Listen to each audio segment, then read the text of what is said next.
Hello and welcome back to the World Championship in 3D Sadly, you had to wait quite a while for this video. In the last weeks, I was quite a bit busy and I just didn't find the time to take a look at the replay and find the time for the recording.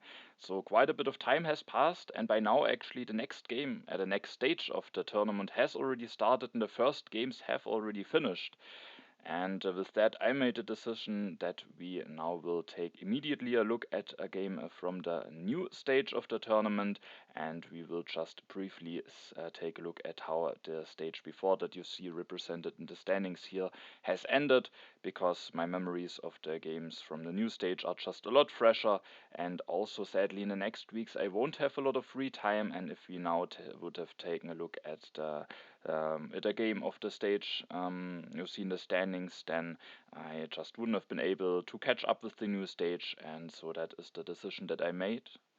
But there are also some good news, because while I have been busy and wasn't really able to upload some videos, there is actually some new content of 3Hs online on YouTube, because PV4, a player that you maybe know, who is also playing in the World Championship and is still playing in the upper bracket of the World Championship, has decided to also upload some videos, some uh, and show some of his games. And so if you are interested in that, definitely check out his channel. I will put a link into the description of the video, and I think it's definitely very nice to have some more content for 3Hs. I think it's definitely a game that deserves some more content, and I was very happy to see that while I have been busy and wasn't able to upload, there are some videos that you can watch, and definitely check them out. Alright, now let's quickly take a look at where we left. And as you can see, and as you maybe remember, I was in this group with E5, Caesar, Salah, and Reze. And maybe you remember E5 had quite a strong start, while I finished only third my first four-player game. But after that, I managed to win all of the 5 following games, now putting me in a very nice position with 6 games finished, 24 points, 2 points before E5, and having one more game left. I have 2 games left, E5 only 1. So I'm in a very comfortable position at the moment, and the next game that followed was a 3-player game against E5 and Dreze, and in that game I had already the chance to secure my win and secure staying in the upper bracket. However, this game ended with a victory for E5, and I finished actually in the last position, 2 points behind Reze. I made a very questionable play in my last turn, which at the end cost me the second place, which I also could have gotten. And with that, it actually got quite a bit closer, because the standings after that were looking like this. Now, as you can see, E5 was in the lead, and it actually made a difference that I missed out on the second position in this game, because if I would have at least finished second, then a second place in my last game where E5 wasn't involved against Caesar, Salah, and Reze would have been enough to win the group. But now I was in a position where I actually needed to win my last game against Caesar, Salah, and Reze to stay in the upper bracket. So I had now a bit of pressure again, and let's see how the final standings of this stage were looking like.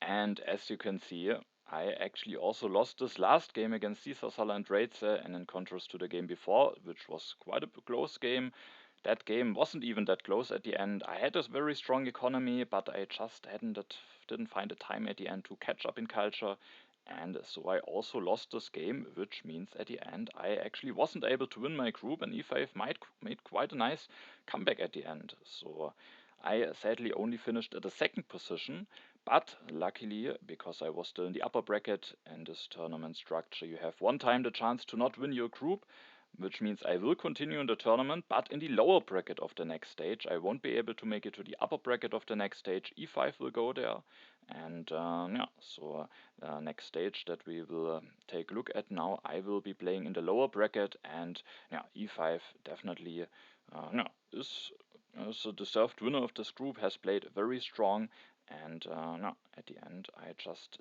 didn't get my last 2 results in order that I would have maybe needed to win the group. And it will be very interesting to see now how E5 will be able to compete in the rest of the tournament, if he will go all the way to the finals, and if he can repeat what the results that he has shown in this group of the World Championship. Definitely a very strong player.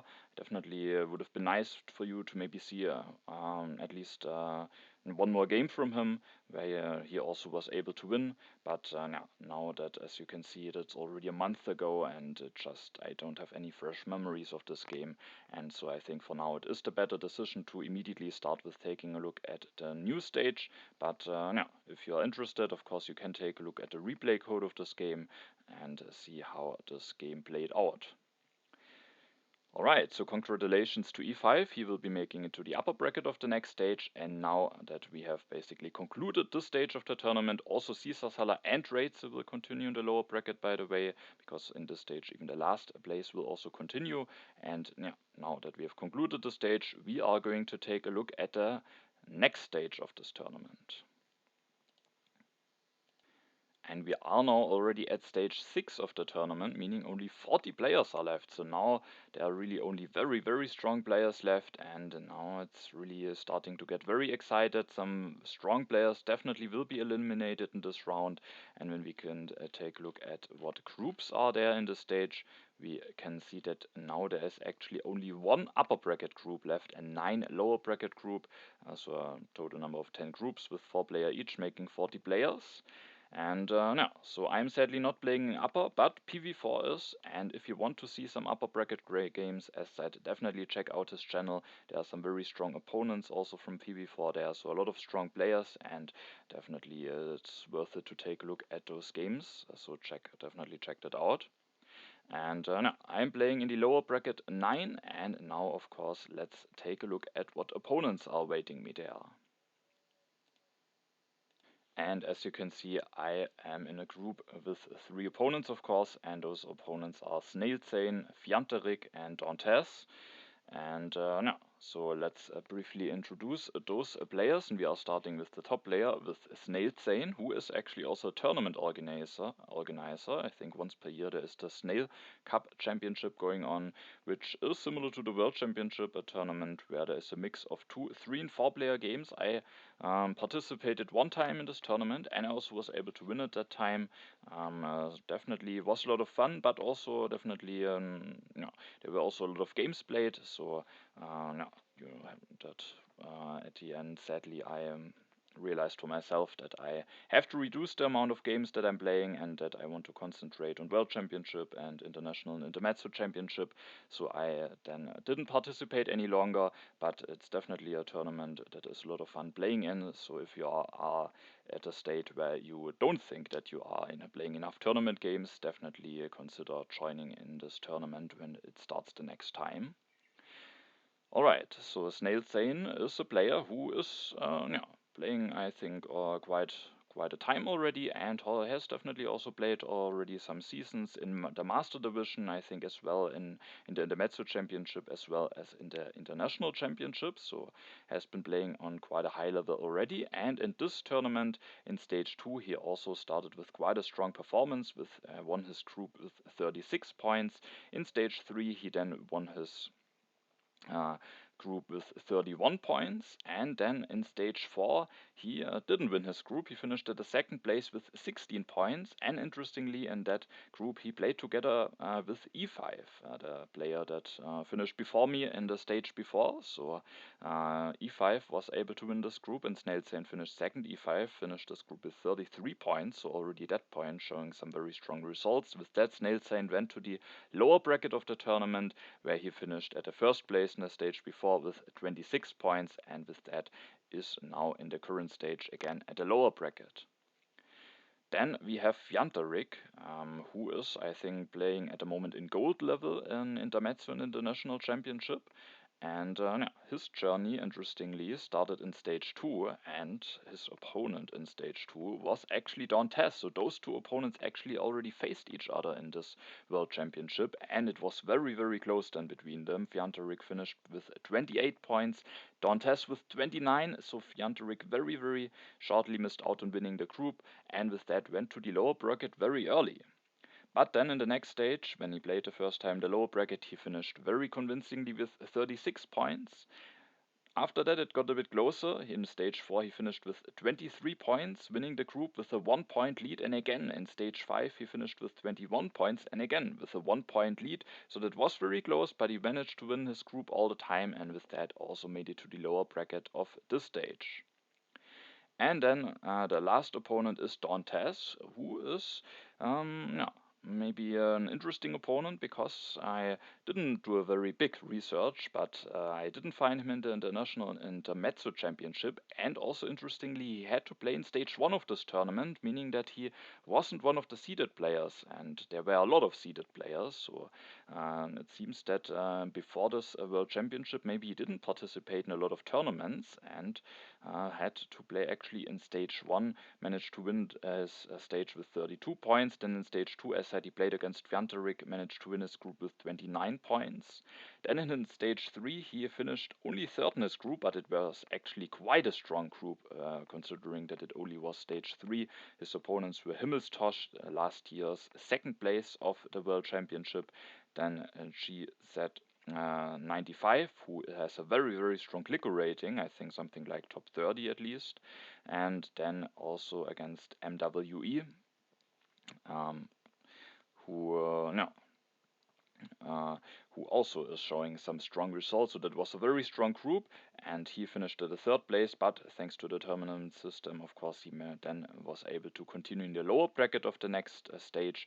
In stage 4, he then managed to win his group with 29 points, finishing uh, uh, for example, before Sugoi, the streamer in this group. And then in stage 5, he showed some very convincing results, finishing with 32 points in a group with Tamiris and Dr. Renate, two through the ages veterans who have been playing both in the Grandmaster division already. And he very convincingly managed to win this group, and with that has definitely deserved his place in this lower bracket group and in this stage of the World Championship, and has shown us that he can win against some strong opponents. And yeah, so here yeah, came out of nowhere, at least for me. Maybe he did play a lot in tournaments, and I just yeah, didn't find him there, but has made it quite far, and who knows how he can continue in this stage of the tournament. Alright, now after this introduction, we will take a very short look at the clicker rating, and then finally we will take a look at the game. It went now a little bit longer because of my talking also about the previous stage, but let's now take a quick look at the clicker rating, and then we are going to start taking a look at the first game of this stage. And here we have the clicker rating, but before we are going to take a look at my opponents, I actually just told you something that was not true when I talked about Dantes' opponents in stage 3, because GZ95 is actually not in the top 30 of the clicker rating, but he has a very strong estimated rating, and the reason why I thought he was that high up there is because he is actually in a very high 2-player rating, where he is in the top 5 actually. So yeah, definitely a player who very likely will climb a lot more in the next updates of the clicker rating. Maybe soon will be there, but isn't there yet. So just wanted to make that set that clear. I'm at the moment in the first position still, and the first one of my opponents in the rating is SnailZane, who is in the 41st position. No, so a very solid position in the rating. The next one of my opponents is Fjantarik in the 85th position. Is definitely quite a bit of climbing, and maybe will be climbing further ahead in the next update. And the same is true for Dantes, who is at the moment, and maybe I have to search his name if I don't find him. Let's see. Is at the moment at the 197th position, so quite a bit further down the rating, but his estimated rating is already quite a bit higher than the rating of all the players near him in the rating, and so he also definitely very likely will climb a bit more in the next updates, especially if he continues performing in the way that how he did before. And yeah, so those are my 3 opponents. Of course, at this stage of the World Championship, no, there are definitely no easy opponents any longer. I'm still a little bit happy about the group that I got, because now in the lower bracket only the winner, of course, will move on to the next stage. And there are already quite a lot of the top players, also in the lower bracket, players like Martapesher, Cengiz, and maybe I'm forgetting some other ones, are already in the lower bracket, and I think that there was definitely the chance that I could have been paired against some of them, and then I would have needed to finish before one of those players, so that luckily didn't happen, but I definitely shouldn't underestimate the opponents that I have in my group, and I will also be interesting to see how those will perform. It's not that easy for me to pick one player that I maybe consider the strongest. Of course, SnailZane has maybe the most experience playing on a high level, has also the best rating, so probably he is the favorite. But Dantes has shown some very strong results in the stages before, and is a bit of a wild card because of not that much being known of him, maybe from other tournaments. And Fjantarik also is climbing in the rating.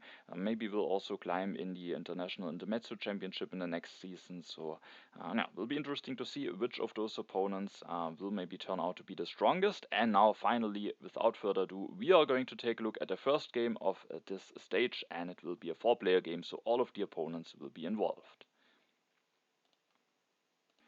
In this game, I am playing in the second position, and first of all, we will take a look at the leaders and wonders.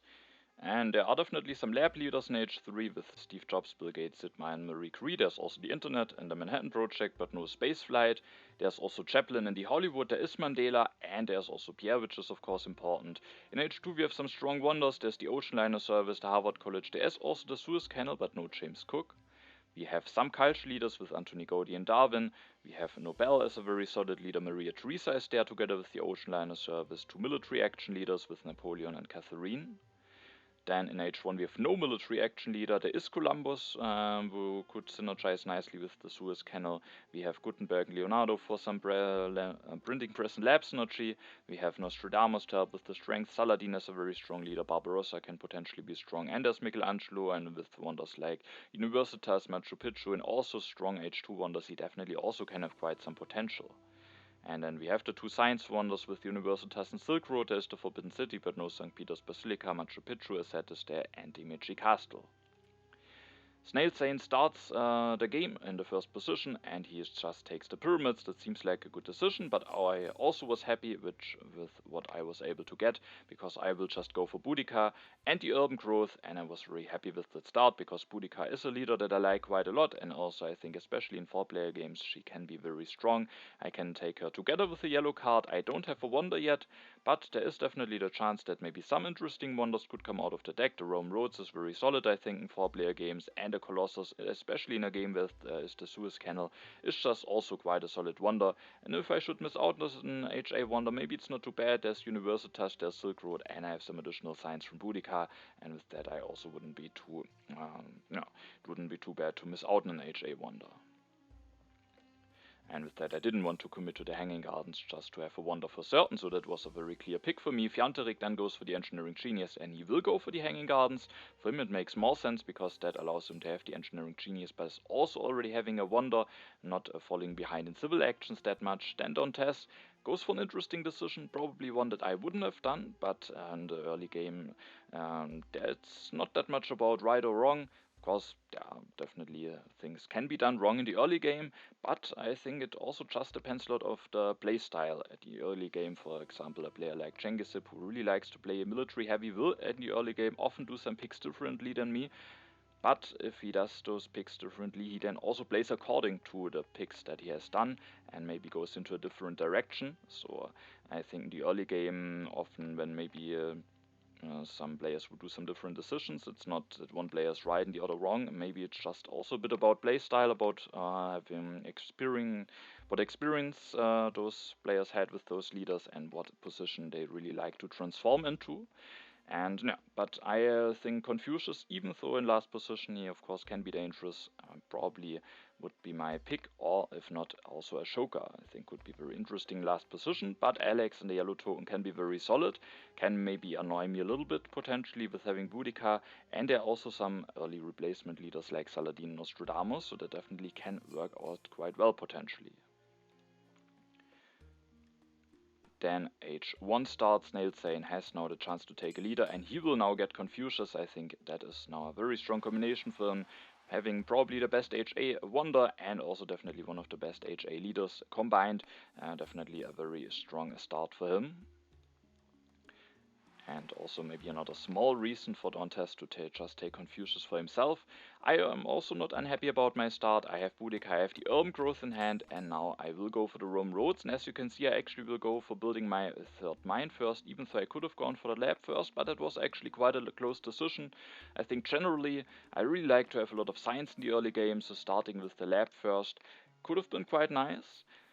And no, but building the mine first just makes it a little bit more likely that I could potentially have the option to finish the Rome roads at the next turn, depending on what developments are revealed. Now if I build the mine first, or even if I build a lab first, then I would be 2 resources at the next turn, but with Boudica I will have the option to go for an additional resource if I want to. So it's not guaranteed, because Fjantarik actually could go for Sun Tzu at the next turn and on test for Alex, and then I actually might need to build a warrior. So in this case, building the mine allows me to finish the Rome roads with 2 developments, development of markets and development of crafts. However, if Fjantarik doesn't go for Sun Tzu and I can decide what I can take from Boudica, then building the mine actually only makes the difference for the development of trade routes. Then only this development would be the one that allows me to finish the Rome roads when I build a mine and wouldn't allow it when I build a lab. But I think it can just be very nice to have the option to finish the Rome roads at the next turn, not necessarily to get the production going as early as possible. That's of course also nice, but also just to have the option to spend all of the 4 civil actions on it, because especially if there are no interesting cards for me to take, then just using all of the 4 civil actions to get the Rome roads done can be very effective, and so I wanted to maximize my chances to be able to do this, and with that I went for the mine first, but it was a close decision. I think going for the lab first also can be very fine. Now I was interested to see what Fjantarik will do. Will he go for Sun Tzu? That could potentially be bad for me, because I would need to build a warrior very early, but I was happy to see that Fjantarik will actually go for Ashoka, so he rather wants to have some economical value instead of maybe a little bit of more wake value from Sun Tzu, but of course Sun Tzu can also be potentially quite nice. But Fjantarik goes for Ashoka, has already a yellow card in hand, and maybe relatively easily can get his bonus going already at the next turn. Dantes will then go for the Colossus, and that wonder is definitely very solid with the Suez Canal being in there. Then it's SnailZane's turn. He of course seeds with having Confucius. The development of planning is revealed. Interestingly, the options are development of politics, warfare, and religion. So those with a free worker will very likely take the religion. SnailZane then takes the code of laws, increases population, builds a second lab, and at the next turn with the science from the Confucius, he will be able to develop the code of laws immediately. And then with also having the pyramids, he is in a position to he will have a start with having a lot of civil actions, which definitely can potentially snowball very nicely. Now I will also take the free religion, and then as you can see I at the end made a decision to take this alchemy here. First of all, I don't have the option to finish the Rome roads. As you can see, I actually took a resource from Boudica, but even with that I can't finish the Rome roads, so I have to do something else, and then I am kind of forced to take something from the row, and I think the alchemy is just the most interesting card, allowing me to upgrade my economy even more, and also maybe taking an option away from my opponents to upgrade their economy. Fjantarik and Dantes both have a wonder that doesn't immediately give them an economical benefit, and so for them it could maybe be quite nice to have an option to start increasing their production. So I also take that option away from them now, but also just for myself I think it's maybe probably the best pick. But then there was an interesting decision, and that is, do I want to wait with building my second lab so that I can build an alchemy directly, or do I want to build it now to get the science production going as early as possible? And at the end I made a decision that I want to build my lab, because the problem is I'm only 3 science at the next turn.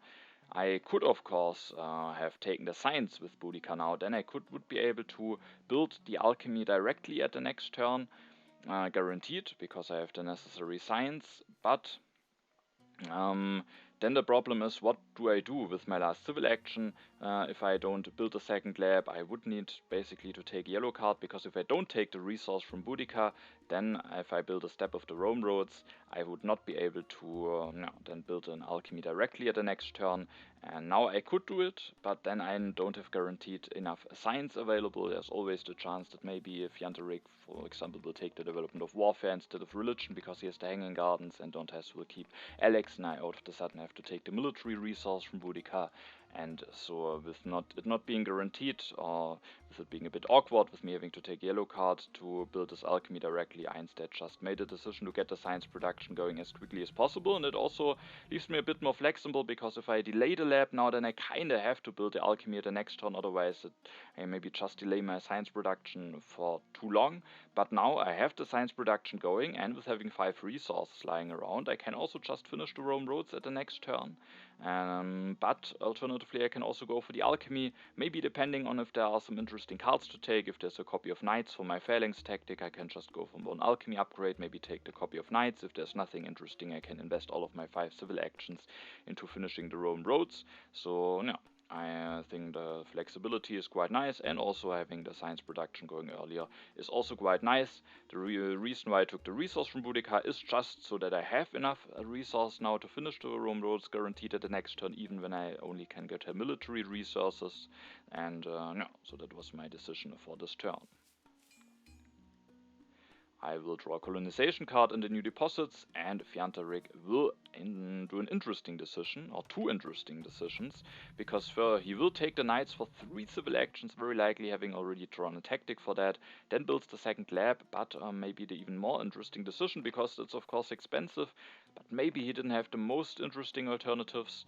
I'm not sure if I would do it like this. I think it is maybe too costly, and maybe just spending the civil actions more efficiently would be what I would prefer, but they are not the most interesting alternatives, so I think it's definitely an understandable decision. And the other decision is maybe also understandable if Fjantarik is convinced that he really wants to have the knights, because he actually doesn't take the development of religion or warfare from the development of planning, and instead the development of politics, even though he had a free population that he now decided to put into the lab. But if he really wants to have the knights, then, and if he also wants to get the lab going, he can't put any of those workers there. He has the Hanging Gardens, maybe doesn't need a religion that much, and maybe also has a tactic where he doesn't need a lot of warriors, and with that he actually goes for the development of politics, an interesting decision. I'm not sure if I would do it, but there are definitely some arguments for it. And he has the medieval army tactic, so the knights of course are a very important technology for that. Also with taking the knights, of course, he already gets the first resource production out of Ashoka. Dantes this turn will increase his population, build a second lab, later cultural heritage. Interestingly, then he grabs the rich land. It's an interesting pick, because there could have been also the bread and circuses taken. There is Pierre in the game, there's Antoni Gaudi, and while he has already the religion, and then having the bread and circus is really not that great, I think it could still be an interesting option and maybe better than the rich land. But on the other hand, if he just ends up being fine with playing religions the whole game, then maybe at the end he will just have one more resource, and it could turn out to be better. Now SnailZane seeds, and he opens the development of trade routes, so some additional stuff for everyone. He will now go for the Code of Laws, going up to 5 civil actions. At the next turn he has the chance to go up to 6 civil actions already, and he also takes a copy of Knights for 3 civil actions. Really wants to make sure that he can prepare himself. The event deck might flip maybe relatively quickly with him having Confucius, and now he has the chance to maybe build some additional strength. Now it is my turn, and as you can see, I actually just finished the Rome roads, and I made the decision to take a science from Boudica, but there definitely would have been some other options. For example, I also could have just taken a resource from Boudica, and then I would have 6 resources available this turn, and I could have gone for 2 alchemy upgrades, and instead of 1 additional resource production, I would gain 2 additional science production. However, the Rome roads is not only giving me an additional resource production, but also with the yellow token additional food production, so with that it is already quite similar. And thanks to the additional resource production from the Rome roads,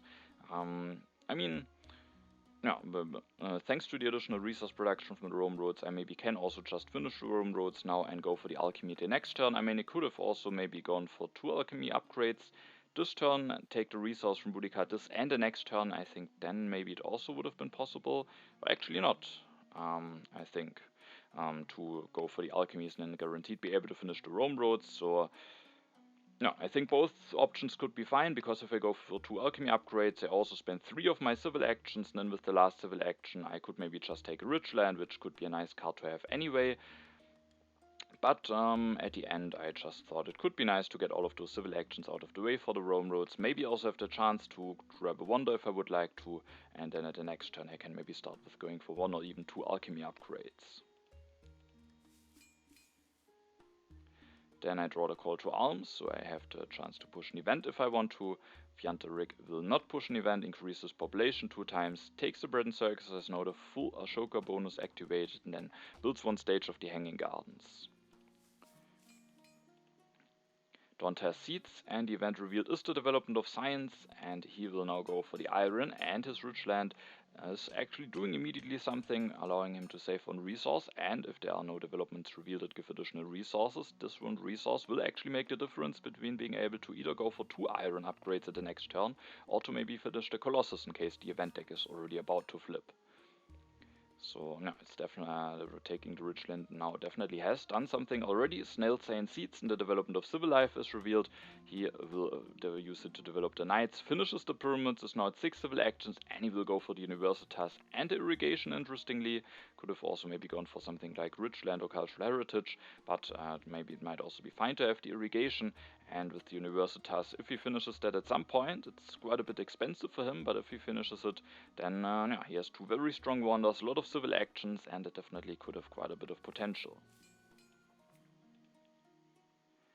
Now it is my turn, and as the event deck is not, there are still 2 HA developments, so I am not necessarily have to maybe go for swordsman or something like this just to get stronger. So I made a decision to just improve my economy even more, took the resource from Boudica, and with that I have the chance to go for the alchemy. For the development of civil life, I had to make a decision. Do I want to develop the alchemy or do I want to increase my population? Actually, I don't remember exactly what was the reason for which decision. Actually, I do, because now, after having gone for those 2 alchemy upgrades, I now will be able to increase my population, which I couldn't have done if I would have gone for developing the alchemy. Then I wouldn't been able to get 2 population. And why is that important to me? Because you could actually argue that maybe instead of increasing my population, I should maybe just take something like rich land, because I will need to upgrade to iron or coal at some point, especially if I miss out on the iron. A rich land can be really helpful to make it more easier to get into coal. So you could definitely argue maybe that could just be better than increasing my population. But the thing is, the event deck might now flip, maybe not before my next turn, maybe it could already flip before my next turn, but maybe not. But then after my next turn it very likely will flip. And as my last action, I will reveal the Phalanx tactic, and it can just make a very big difference. If I have 2 population lying around or not, there's only 1 copy of Knights left. If I want to take it, and at the moment I only have a Knights tactic, so it could be important to get the last copy. I might need to take it for 3 civil actions. Now that I have 2 free population already, I at the next turn would have the option to, even if the knights are on 3 civil actions, I could take them, develop them, and then build a warrior, build a knight, with that maybe use the additional resource from Boudica that I might get at my next turn if my opponents start to increase their chance and their strength, and then I could fulfill the tactic, have a lot of strength, and with that hopefully be prepared for potential strength event that might be coming in the next deck. So because of that, I think it is important to have those 3 populations, and I maybe also with the additional resource from the Rome roads will be fine with my resource production and don't necessarily need a rich land. There would have been also some interesting leaders like Saladin or Columbus, but I wasn't willing to pay 2 civil actions for any of them. Fjantarik seeds, and the development of settlement is revealed. He will develop the knights with the development of civil life, goes for Saladin, will now get rid of Ashoka, finishes the Hanging Gardens, goes for 1 knight, increases population, is now at 5 strength, and goes up to 5 civil actions thanks to Saladin. Then Dantes seeds and opens the development of markets. And that means the event deck is already flipped. I was quite a bit afraid that SnailZane will seed now and a strength event could be revealed. Dantes is maybe also a bit afraid of strength events, and with that will decide to finish the Colossus, also goes for a warrior and doesn't go for the iron upgrades first. Definitely slowing his economy a bit down, but he also needs maybe to be concerned about an aggression from Fjantarik if he doesn't finish the Colossus, and so I think it makes a lot of sense because there might now be a lot of events revealed. Also, he takes the swordsman, so that is a way to go for even more strength. Interestingly, reveals the heavy cavalry tactic. There's actually no Genghis Khan, so going for the tactic might be difficult, but who knows, maybe if he gets rid of some warriors via colonies, then he could, if he gets the knight, still make use out of the tactic. SnailZane doesn't see it, interestingly, something I was happy to see. Instead, he offers the open borders agreement. Of course, that is also not that great to see, but at least I don't get hit by a strength event. And SnailZane then will increase his population, builds one stage of the Universitas, another stage, meaning he will actually stay at one strength for now, then takes the urban growth and interestingly the warfare. Doesn't want to get another yellow card, instead wants to have the warfare, but he will have a lot of science with still having Confucius and getting Universitas, and maybe he just wants to have a way to get a bit more strength going. There's only one copy of strategy, even though there are 4 players in 4-player games, and so the warfare can be a very solid technology to have. At my turn, I actually made the decision to seed at the beginning of my turn. Not something I thought immediately about, but I think there are some arguments to do it. First of all, I'm not the weakest. I will also not be the weakest after my turn, because I definitely will build a warrior for certain with the additional resource from Boudica. But I'm also not the weakest at the moment, because SnailZane didn't increase his strength. And the main reason why I wanted to see it is because I have 2 colonization cards in hand, and if there's a colony revealed now at my turn, I might actually have a chance to bid for it, because first of all I can rebuild my strength immediately, and in case I am a bit vulnerable I can make the decision to maybe go for Nostradamus immediately or something like this. And also I win the tiebreakers when I reveal it in my turn, making it more likely that I would be able to maybe win a colony. And there is a Suez Canal, and Dantes has the Colossus, so there is definitely the chance that there's some colonies could be in there. And with that, I at the end made the decision to see it, as I'm not the weakest, and as there will be some time until the call to arms will be revealed, meaning I maybe can prepare for that event, and so I made the decision to push the call to arms into the deck. And I actually get rewarded for it, because there is the strategic territory revealed. I am able to bid my warrior into 2 colonization cards, and thanks to winning the tiebreaker, I'm actually able to win the colony, meaning that I have now 1 colony, and in a game where the Suez Canal is in there, that's always very important. Having 1 colony already can make the Suez Canal very viable if you draw a strong H2 colony. And so I was very happy to see this, and the strategic territory is also nice in the sense that I can send the 2 colonization cards away without being too much in trouble about defending myself, because I will get the strength and also some draws in. Now this turn I was not too certain about what do I want to do in order to improve my position, especially before I seeded. Now I have the strategic territory, which I was very happy about. And I definitely want to build a warrior with the additional resources from Boudica, so that's definitely for certain. I thought about a Forbidden City, just because it is a nice way to invest my resources, giving me an additional civil action, and then maybe I could either hope to get the monarchy at the next turn, or maybe with my nice science production wait for an H2 government, and then I would have a lot of civil actions in the late game. But it would take a lot of civil actions. I basically would need to take the Forbidden City, increase my population, and the next turn I can maybe finish the Forbidden City, but I might also need to grab knights or swordsmen, and so I then maybe would delay the Forbidden City, and I just thought it was maybe not that great to go for the Forbidden City. And also, with me now having won the strategic territory, and with me having drawn the developed territory, I really thought that Columbus can be a very strong leader for me here. Because if I go for him and maybe just colonize the developed territory, first of all he's a nice transitional leader, so I could keep Boudica for a little bit longer and then get a nice value out of Columbus. But also with going for Columbus in the developed territory, I would also already be at 2 colonies, and if I then get an H2 colony, I could already go for quite a strong Suez Canal. So I really thought it might be quite nice to go for Columbus. Could of course grab the Forbidden City, build a warrior, and take Columbus, but then I don't have the option even to finish the Forbidden City at the next turn. And also, I was a bit afraid of my military situation, because I don't have military technology. I don't know if I get the last copy of Knights, and Fjantarik could just go for another medieval army tactic at the next turn, could even take the strength of Saladin if he really wants to force an aggression. So I was a bit afraid of that, and at the end I had made the decision to first of all increase my population, and then I will go for the monarchy, giving me short term a nice boost as economically, as well as providing some military help with additional military action. Long term, of course, the monarchy can be a bit limiting, and maybe waiting for an H2 government could be fine, but I thought maybe there could still be the chance to get the Forbidden City at the next turn, and also there's still a copy of Code of Laws left. I have some nice science production, maybe I have a chance to get it, so that I hopefully won't be on 5, but at least at 6 civil actions, either with Forbidden City or the Code of Laws, and I just felt a lot safer with having those 3 military actions, and with my decision to go for Columbus, there also could be a benefit with having more military actions, because then I just get more draws and I can keep the colony for Columbus, but also some other cards in hand, and also I maybe have the chance to get more colonization cards, and if there's another colony revealed, maybe I can bid a little bit more and maybe have a little bit of a better chance to win it in order to make a potential Suez Canal even bigger. So that was my turn at the end.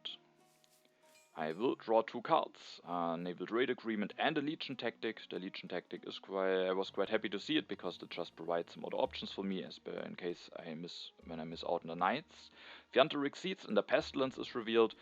He has a lot of free population. I also have a lot of free population, so it doesn't hit me that much. And then Fjantarik will go for 1 Knight. He will go for a Warrior going up to 10 Strength. And then interestingly just takes the Silk Road. Yeah. But the Silk Road is a wonder that I like quite a lot, so I don't dislike it that he invests that much into it. Of course it is costly, maybe he could have just taken some yellow cards, maybe also for him the Forbidden City could be somewhat fine, but the Silk Road is a wonder that I like a lot, and maybe that could actually be the right decision, definitely an interesting one, but yeah, it's definitely a wonder that might improve his position over the next turns. Dantes now at this turn finally gets a replacement or a new leader after having used Alex. He will go for Nostradamus, helping him with the strength, relieving him a bit from the pressure that Fjantarik put on him with going up to 10 strength. SnailZane is still in 1 strength, still is willing to see. The rebellion is revealed, so no strength event, and no one loses any civil actions to that. There are actually only 2 leaders left, the Leonardo and Barbarossa, and with Leonardo being available now for only 1 civil action, SnailZane makes the decision to go for him. He doesn't have any printing press or alchemies yet, but he has some decent science production, so even if he maybe only gets some resource out of him, it can at least be fine. And of course there's always the potential that he might get an alchemy, or maybe, who knows, even an early scientific method, or even though that could even be overkill with him already having Universitas. And yeah, again, he stays relatively low in strength. The warfare is doing immediately something, because with that he is actually able to maybe stay on a 3 strength while being able to finish the Universitas, getting some nice economical value. But also with having 4 military actions, he at least threatens to defend. Maybe can defend, but at least threatens to defend, so that Fjantarik really has to think about whether he wants to try an aggression or not. And then he takes rich land and another rich land, helping him to maybe go for some quick upgrades to either iron or coal if he wants to. I this turn offer the Naval Trade Agreement. I actually give SnailZane an additional colonization force. Of course it could potentially help him to win a colony, but maybe it also just makes it that SnailZane and Dantes, who has the bonus from the Colossus, will just compete a little bit more about the colonies with me, not having any colonization card. I just didn't have too much hope short term to really be able to compete for a colony that is coming, so giving myself the bonus I just thought is maybe not that great. And then I just thought maybe I have a chance to get 2 additional blue tokens that could definitely help me, being a bit more flexible, especially in case I should miss out on the last copy of Iron. Or is it actually the last copy? Yes, it is the last. No, it's not the last copy, but there's definitely a chance that I miss out on the Iron with 2 additional blue tokens. It can be a bit easier to maybe save up some resources in order to go for coal, especially because I don't have a copy of Richland yet. And then this turn I have to be a bit concerned about my military, because Fjantarik is a 10 strength. There is a Code of Laws available for 1 civil action, which I was very happy to see, allowing me to go up to 6 civil actions. So I had to think about, do I really want to invest into the Code of Laws this turn, or do I maybe want to play it a bit safer, go for the Swordsman for 2 civil actions, maybe even develop them and start building some immediately. I have the Legion tactic, and the Swordsman could really help me, allowing to get quite a bit stronger. And if I don't take them now, then I definitely would be in the risk at missing out on a military tech, which could be a bit dangerous. But I, at the end, thought I really don't want to miss out on the economical value from the Code of Laws, and I was hoping that I maybe can be fine without the swordsman now that I have the 2 additional strength from the strategic territory, because when I build 2 warriors and reveal the legion tactic, I'm at 7 strength. That makes me safe from the aggression from now. And Fjantarik could of course go for even more strength, but it would be a bit costly, and so I thought that maybe being at 7 strength is fine for now. And there's also definitely a chance that I might get the swordsman at the next turn. Fjantarik has already knights, maybe he has better things to do. Dantes has already the swordsman, and SnailZane has a lot of civil actions, so maybe he will take the swordsman, but he also has already knights and maybe also has some other stuff to do. So I thought that maybe I have at least a chance to get the swordsman at the next turn. If not, at least no, then it could of course get a bit dangerous, but it's always can also be a chance not committing to swordsman, because it leaves myself open first of all to go for rifleman, which I think is long term just a lot better, and because of preparing myself for H3 tactics, and also not going for swordsman of course also leaves me a bit more flexible depending on what H2 tactics I will draw later on. So yeah, I was willing to not take the swordsman, and instead I wanted to make sure to take one of those wonders in the row, either the Forbidden City or the Magic Cast, because I have a lot of resources lying around, and I thought it could be nice to invest those resources into one of those wonders. But now the question was, which of those wonders do I want to go for? The Magic Castle definitely would make me a lot safer, would make the decision to not take the swordsman a lot more easily doable, because I would go up to 9 strength once the Magic Castle is finished. I would increase my culture production, and the Magic Castle, especially in the late game, can just be very nice to have, and makes it a lot harder for my opponents to go for a war against me.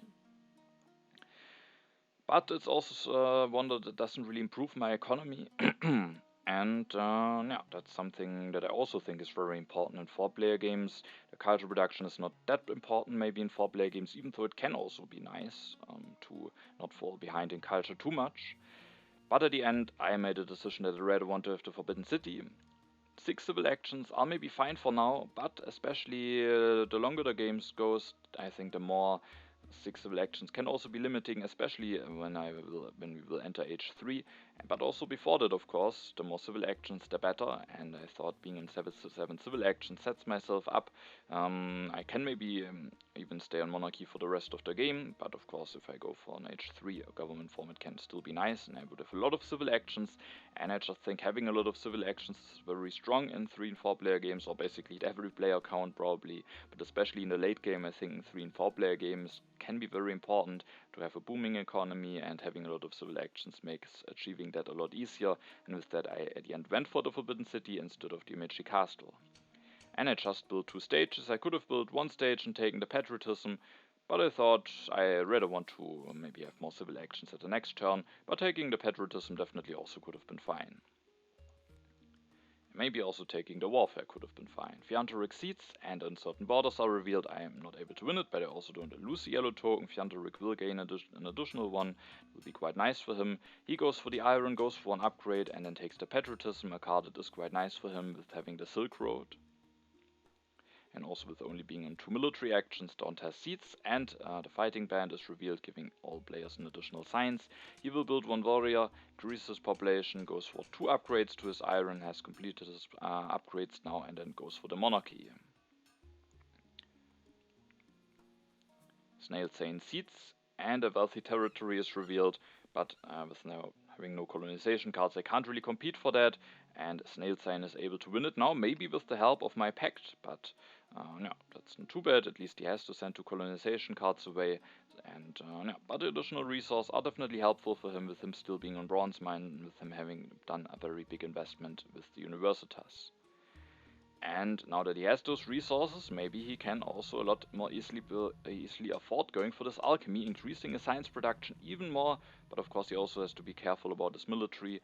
Will rebuild, goes for knights, copies the medieval army tactic. At least that makes it that he is not stronger than me, hopefully, so that I am for a little bit longer not in danger of getting hit by some strength events. And with going for another upgrade to alchemy, he is now at 7 science production.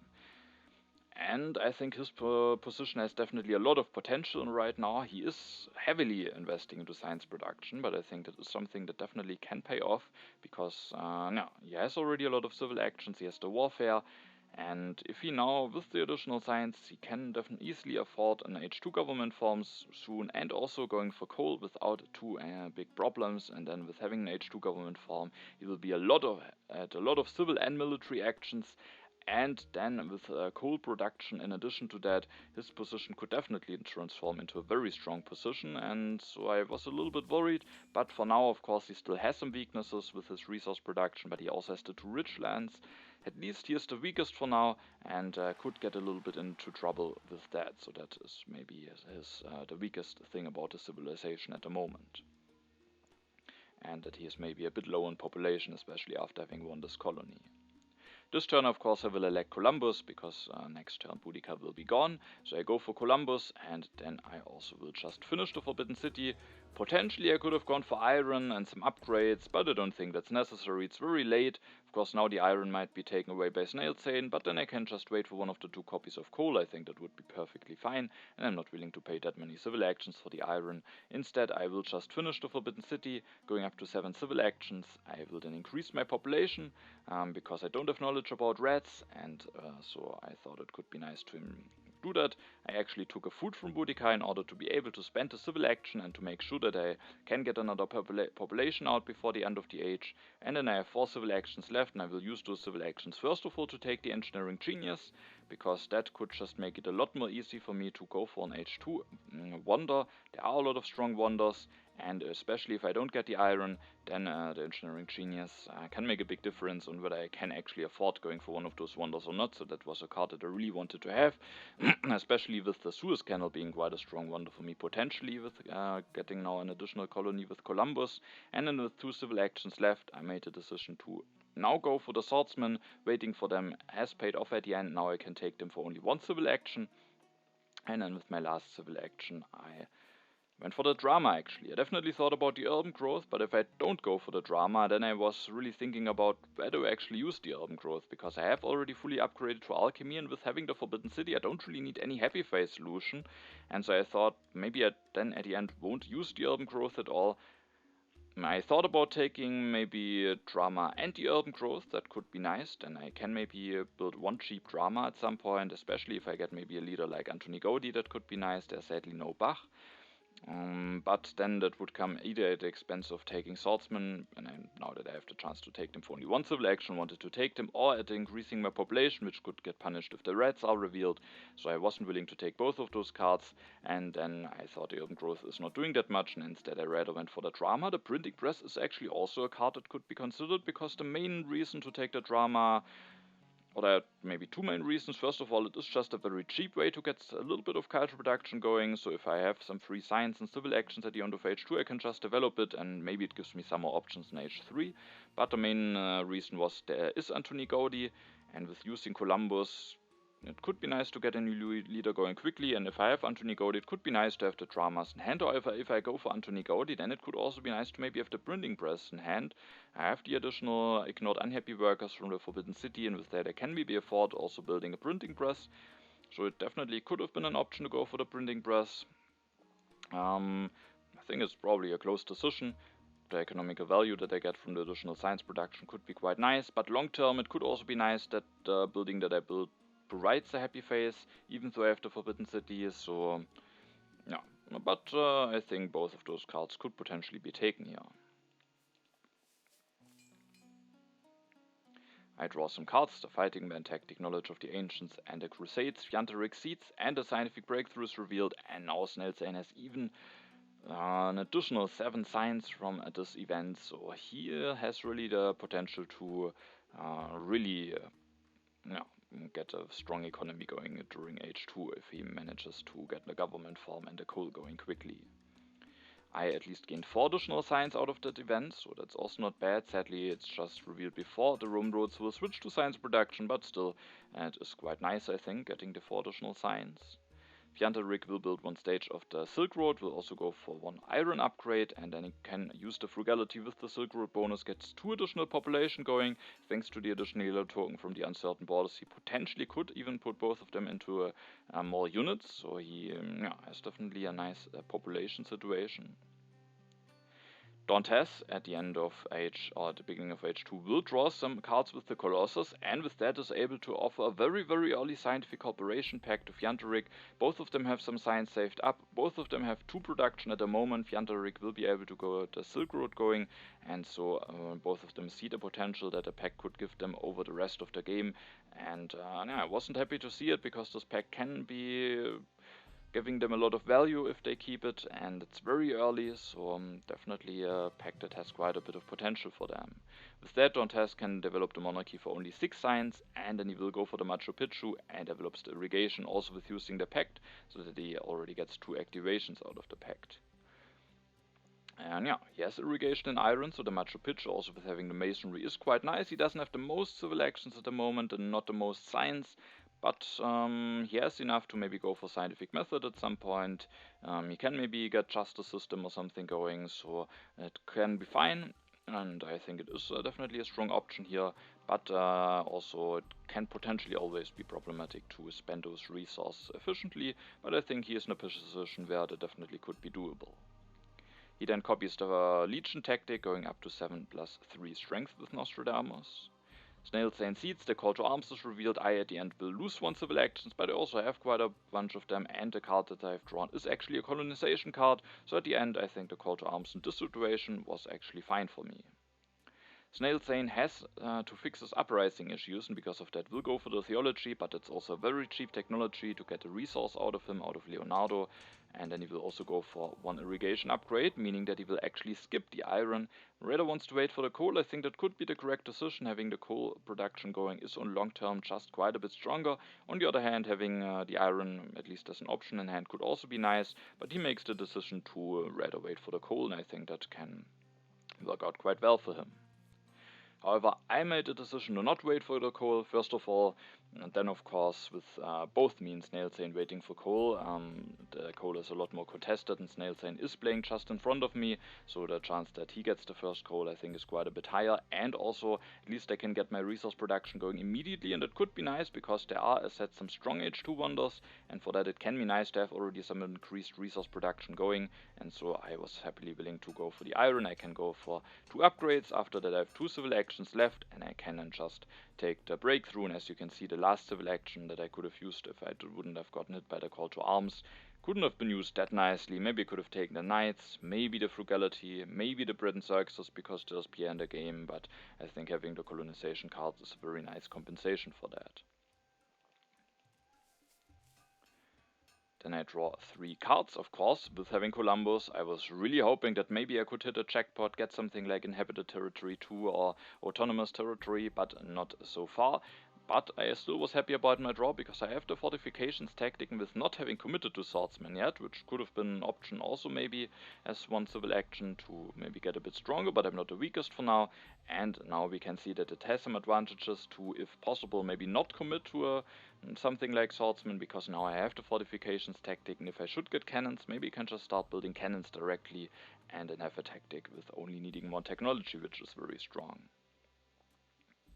Fjantarik seeds and opens the cultural influence, not the most cultural production the players have, so only SnailZane gets 1 additional culture out of this event basically. And Fjantarik will go for a very early Republic, will be able to save a bit of science with the Scientific Cooperation Pact, will take the strategy so that he has a way to get more military actions at some point, and then uses the Silk Road bonus to build 1 additional lab for free. I think especially with the Scientific Cooperation Pact that he is going on, it is maybe quite important to get a bit of additional science production, and then he goes for his last Iron upgrade. Now 8 civil actions with Saladin, so that's definitely quite strong that early in H2. Dantes finishes the Machu Picchu this turn, going up to 8 resource production, goes for the Swordsman, develops or upgrades 1 farm to get the Machu Picchu bonus, going also for the Irrigation farm, can increase his population like this at the next turn, and also goes for 1 upgrade to Swordsman. Could maybe indicate that there's a foray coming, because that makes it at least 1 of the 2 strongest for now.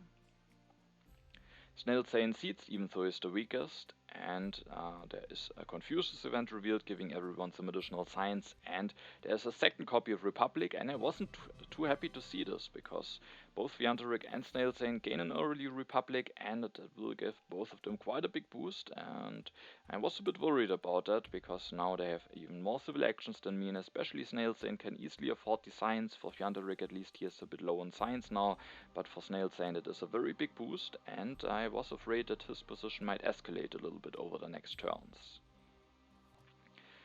Then he makes an interesting decision. He goes for the Eiffel Tower, and then with building one stage and upgrading one farm that allows him to get out of corruption, which otherwise I think would have been a bit difficult for him, and he just has something to invest his resource into on one hand. On the other hand, of course, with having the Eiffel Tower, he blocks himself from potential other wonders like Suez Canal, ocean liner service. He has a colony, so I'm not sure. I think it's not something that I would do, but definitely something that can work out.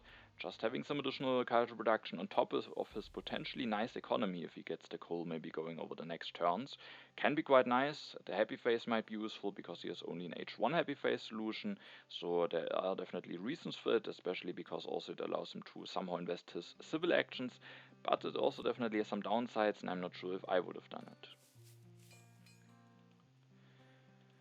Now it's my turn. I made a decision to still wait with Columbus, because there is still the chance that I maybe draw a nice colony. And I also didn't want to push, because I want to keep the colony definitely, and the Crusades at this point is not looking that great. I don't know when I will get a cannon, so there's definitely the chance that I might be weakest for that event.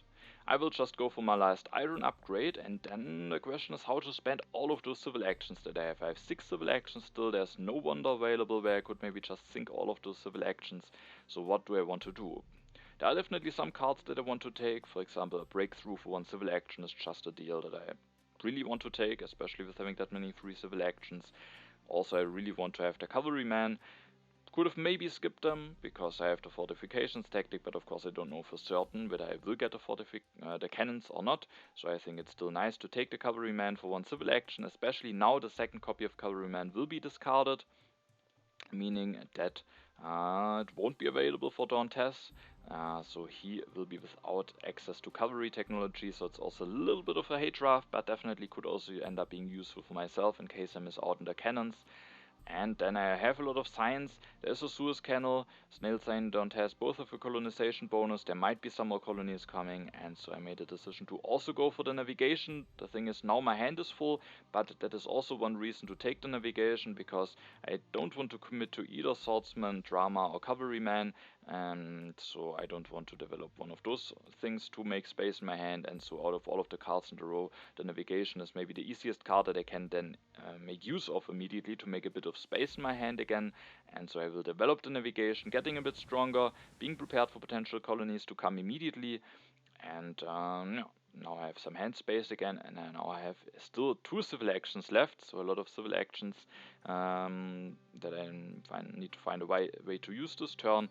I could potentially just take a frugality, but I have some hand space issues. I have to be a bit careful, and if I get the ocean liner service, then the frugality might end up not doing a lot for me. I could just take the opera, but I have already drama in hand, so the question is what to do. And at the end, I thought that it is actually not that bad to just take Maria here.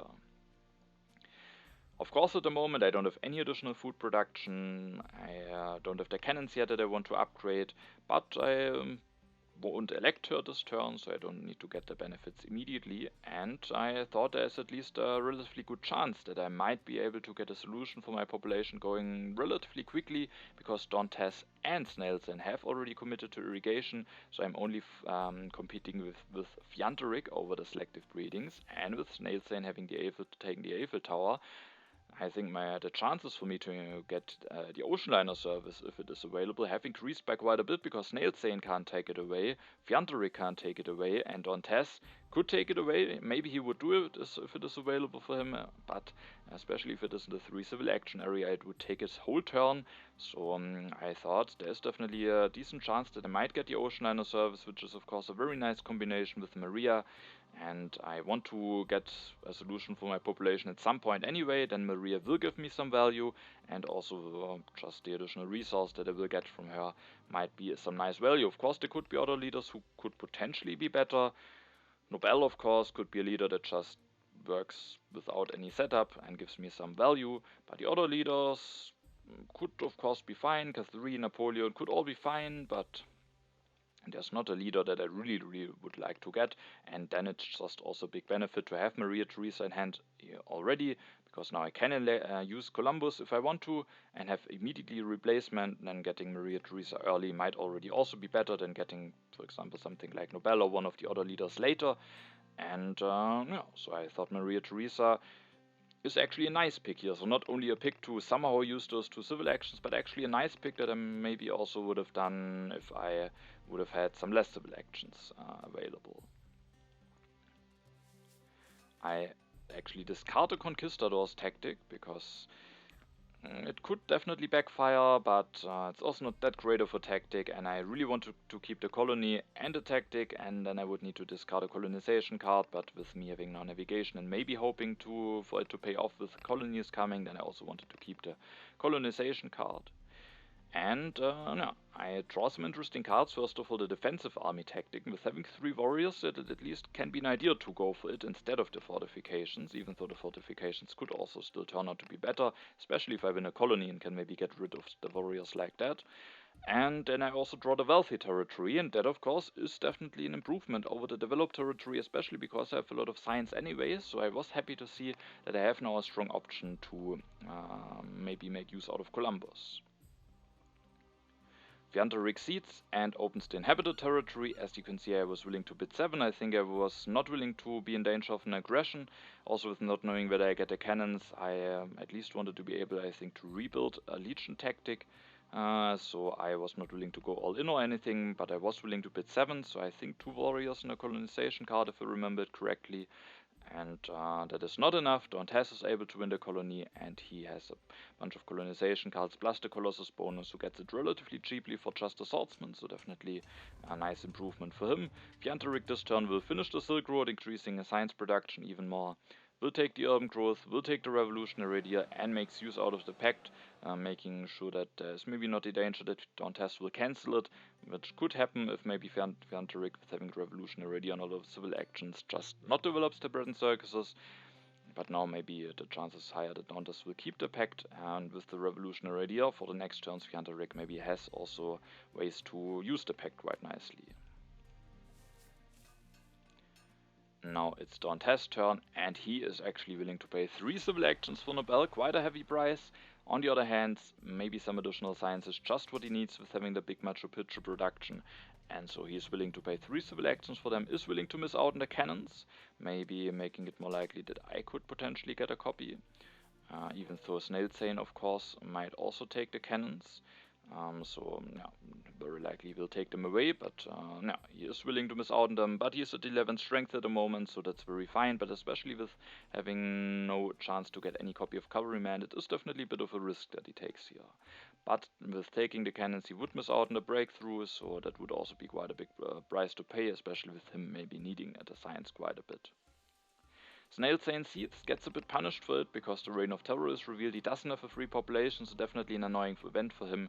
He makes the decision to lose the warrior, but with going for the Rifleman has the chance to rebuild that immediately.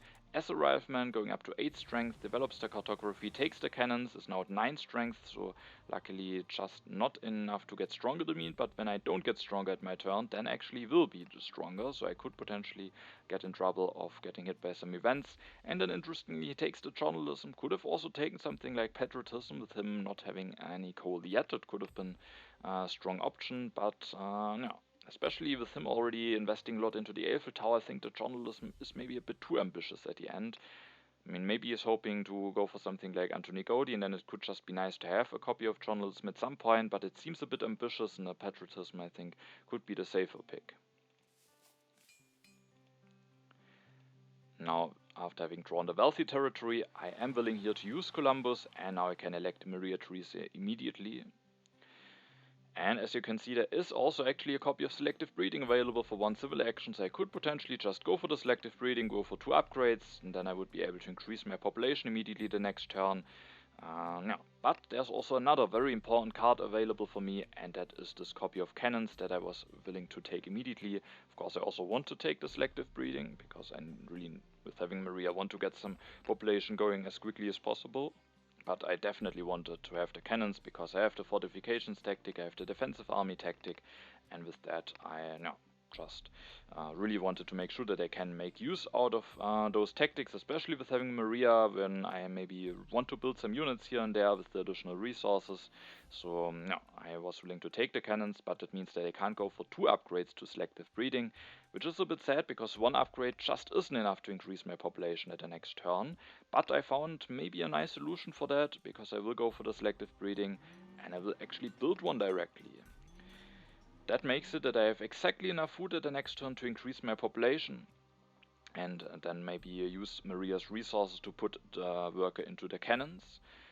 And also with having Maria, especially if I should not get the ocean liner service, it could just be nice to be on 3 farms, even upgrade all of them, have a lot of food production and get a lot of value out of Maria, and then it might not even be that bad to be on 3 farms. So I thought it was maybe an interesting solution here, allowing me to get Maria activation immediately out at the next turn, increasing my population, having the free population to build a cannon, and then maybe just upgrade those farms and have a lot of food production. So that was the solution for this turn. I was quite happy that I have now basically everything of my economy covered, and I also have the military technology that I need to fulfill my tactic. The question is what cards to keep at the end of my turn, because there are 4 cards that I would really like to keep. I would still like to keep my options open for the tactics. I would like to keep the developed territory, just so that I, even when I don't draw an H2 colony, I still have the option to go for the Suez Canal if that wonder should be available for me at the next turn. But I also really would like to keep the colonization card, of course, because it could be nice, especially if I want to go for the fortifications, to get rid of those warriors and use them for a colony, of course, especially if there's a Suez Canal coming, and I might be able to go for that. So I had to make a tough decision, and in the end I made a decision that I want to commit to the fortifications tactic. I think that's just a very efficient tactic. There is the chance that I maybe can get rid of those warriors via a colony. I don't need to develop the swordsman, have my science available for something else. And it also needs a lot of military actions to upgrade all of those swordsmen. Strategy is already gone, so I would miss out on a lot of draws to go for those upgrades. So at the end I just thought it's fine to go for the fortifications tactic, and I don't necessarily need to keep my options open. Even though there are maybe some scenarios where it could be nice to go for the defensive army tactic, but it's maybe not that important, and the fortifications tactic is perfectly fine.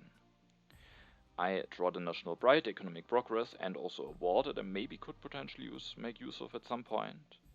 Fjantarik goes for Napoleon, interestingly, that definitely can be quite a strong leader in 4-player games, putting some pressure on his opponents. He will take the last copy of cannons, so Dantes now gets a bit punished for not taking the copy at his last turn, because now he has actually missed out on cavalryman and cannon, and that of course could put him in a bit of a vulnerable position over the next turns, because he doesn't have any chance to go for an H2 tactic for now.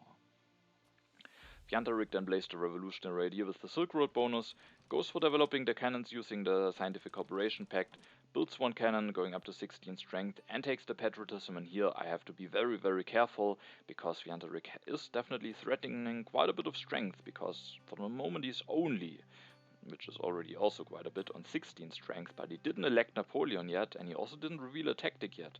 So only with electing Napoleon he's already at 22 strength. If he then also has something like mobile artillery, and maybe just goes 1 more cannons, and with having the patriotism, he could go for a very, very big war. So now I definitely have to be a bit careful, and the other players also maybe should be careful. Dantes, now that he missed out on cannons and cavalrymen, at least makes sure to get a copy of riflemen, making sure that he can at least threaten a little bit more strength, increases population 2 times, and then builds a swordsman, ends his turn at 13 strength. SnailZane seeds and opens the reds. That one event I was a bit afraid of, and I was thinking of not going for the additional farm because of the danger of reds, because now it's actually quite annoying. I really want to start building cannons, especially with Fjantarik putting some pressure on me, but now I don't have a free population.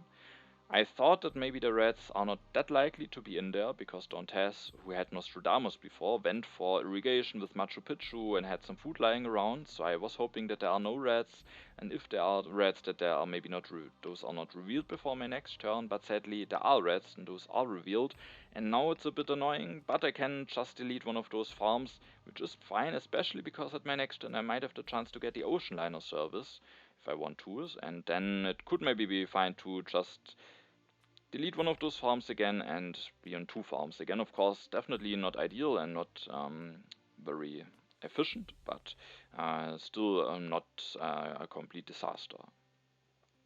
SnailZane finally gets a copy of coal, so while he has gotten the Republic very early, he had to wait a bit for the coal, so yeah, definitely no, is a bit annoying for him, and of course it's good for all of his opponents. Then he takes the architecture, the opera, the urban growth, and Antoni Gaudi has opera journalisms in hand for Antoni Gaudi, the architecture, but he also still has the Eiffel Tower lying around, and it will be of course quite a big investment to go for all of this, especially because he doesn't really have a lot of population. He has only 9 strength. Fjantarik is threatening a lot of strength, so while SnailZane has still the potential to build up a lot of economy, I also felt like he could get definitely quite a bit in trouble, especially if Fjantarik indeed has a war and maybe the mobile artillery tactic, then things could get very dangerous for SnailZane.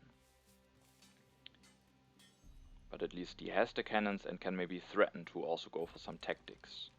At my turn, I definitely want to build 1 cannon. I need to start using the resource of Maria. I need to start transitioning into those cannons, and then I also will go for the ocean liner service and use the engineering genius, because especially now that I had to destroy a farm, and especially of course with having Maria, I think the ocean liner service is still very nice.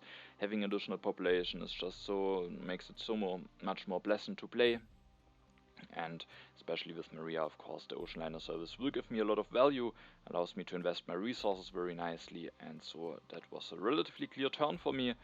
I miss out on the organized religion, so I don't have a happy face solution for now, but there is still the chance that I might get a team sports at the next turn, and with Pia being the game, that might be the better solution anyway, even though I have already a religion, so it could be nice to take one of them, but I instead rather wanted to use the engineering genius, because with my opponents having a lot of civil actions, there is definitely the danger that the age might end before my next turn, and so I wanted to make sure that I can use the value of the engineering genius still. There is definitely potentially maybe an argument to reveal the fortifications tactic already, probably not. I mean, maybe, because I would still just be able to defend against an aggression from Fjantarik, because if he indeed should go for a war, then at least I would have enough military actions to just build 3 cannons, have the tactic already, and that maybe should make me completely safe from a war. But no. But it would also already reveal what tactic I have, could maybe help my opponents. Maybe Fjantarik actually doesn't have a tactic yet, and yeah, but maybe it could have been a safety measure. But on the other hand, my other opponents are also not that great prepared to increase their strength, maybe even are in a more vulnerable position, so hopefully I won't get punished for it, but maybe it could have been a safety measure to reveal the tactic already, just to make me completely safe from any war, because I can threaten to go for 3 fortifications tactic, which should be a lot more than my opponents can threaten. I draw the Hussars tactic and also the Spy, and Fjantarik won't go for a war, he will just cede, so maybe either doesn't have a war or maybe not a nice tactic, and instead cedes. The good harvest is revealed, which I was happy to see after the reds. At least now I get some food back, and with Maria that means 1 more activation, basically those 4 food. And then Fjantarik will go for scientific method, again can make use out of the scientific cooperation pact, also can make use out of the Silk Road with using the urban growth, goes for 1 more upgrade, is now at 8 science production, takes the Richland, elects Napoleon, only with that already going up to 22 strength, and he has the Napoleonic army tactic, so no mobile artillery tactic, but the outdated Napoleonic army tactic. If he goes for 1 more cannon, that also will put him at quite a respectable amount of strength, and as soon as he gets modern infantry, of course he can go for even more strength. And then he goes for the justice system, with being able to develop it that cheaply thanks to the pact. That is also of course quite a nice card to have, even though he has already a decent amount of civil actions. Dantes this turn will go for the rifleman using the breakthrough before he has to discard it to the end of the age, and then interestingly is going for the Harvard College, which is relatively late, but on the other hand he has to use the civil action somehow, and he has a lot of resources. With the masonry he can finish it quite efficiently. And then he will have a lot of science production. There might be Nobel Prizes. He really wants to get into an H3 government form, especially now that the justice system was taken away. Maybe also a little bit of a hate draft, but probably also, definitely not only, but maybe a small part of it to take it away from Dantes, to not give him easy technology to develop for his pact. And yeah, so I think the Harvard College makes a lot of sense and will also make it a lot easier to maybe afford an H3 government form. SnailZane seeds and a vast territory is revealed, and I was able to bid quite a lot for it, but I had to be a bit careful because Fjantarik is at 22 strength, and I could of course just say I don't need those warriors, I bid all of those warriors and a colonization card, but then if I would do this, I would not be able to, even if I use as many military actions as possible, I would not be able to make sure that they can defend against an aggression from Fjantarik, so I was not willing to bid all of my warriors and a colonization card, but I was willing to either bid a whole legion tactic or 2 warriors and a colonization card. And now that I win it for 7, I had to make a decision on, do I just want to get rid of all of those warriors, keep the colonization card, or do I want to send 2 warriors and use the colonization card keeping 1 warrior? My first instinct was to send all of the warriors, because with going for the fortifications tactics I don't really need them, and then I can keep the colonization card, which might be more valuable. But at the end I actually made a different decision and made a decision to send it away. Also with this, I will be able to make sure that I can defend against an aggression, and with keeping this warrior, I will at the end of my turn I can just do the same thing, build 2 cannons, reveal the tactic, but with keeping the warrior I will have 1 more strength, and that 1 more strength will mean that I'm at 19 strength instead of 18 strength. Of course you might say that maybe isn't the most important thing, but at this point there are actually not that many H1 events left that could be in there. I think we might not even see all of the ones that I had knowledge about, because I think the ones that are discarded are not displayed here, only the ones that were revealed. But as you can see, there are not that many events left, maybe even some of them that are shown could maybe also were gone, I don't remember exactly. But there are 2 events left where it could be relevant to be one of the 2 strongest, the Foray and the Raiders. And also, I will have a lot of population with finishing the Ocean Liner service, and while I don't need a warrior, I also might have enough population to just afford having the warrior, so keeping the warrior now will probably just result in me having 1 additional strength over the whole H3 maybe even. And so at the end, those 2 reasons combined made it that at the end I was willing to actually send a colonization card away.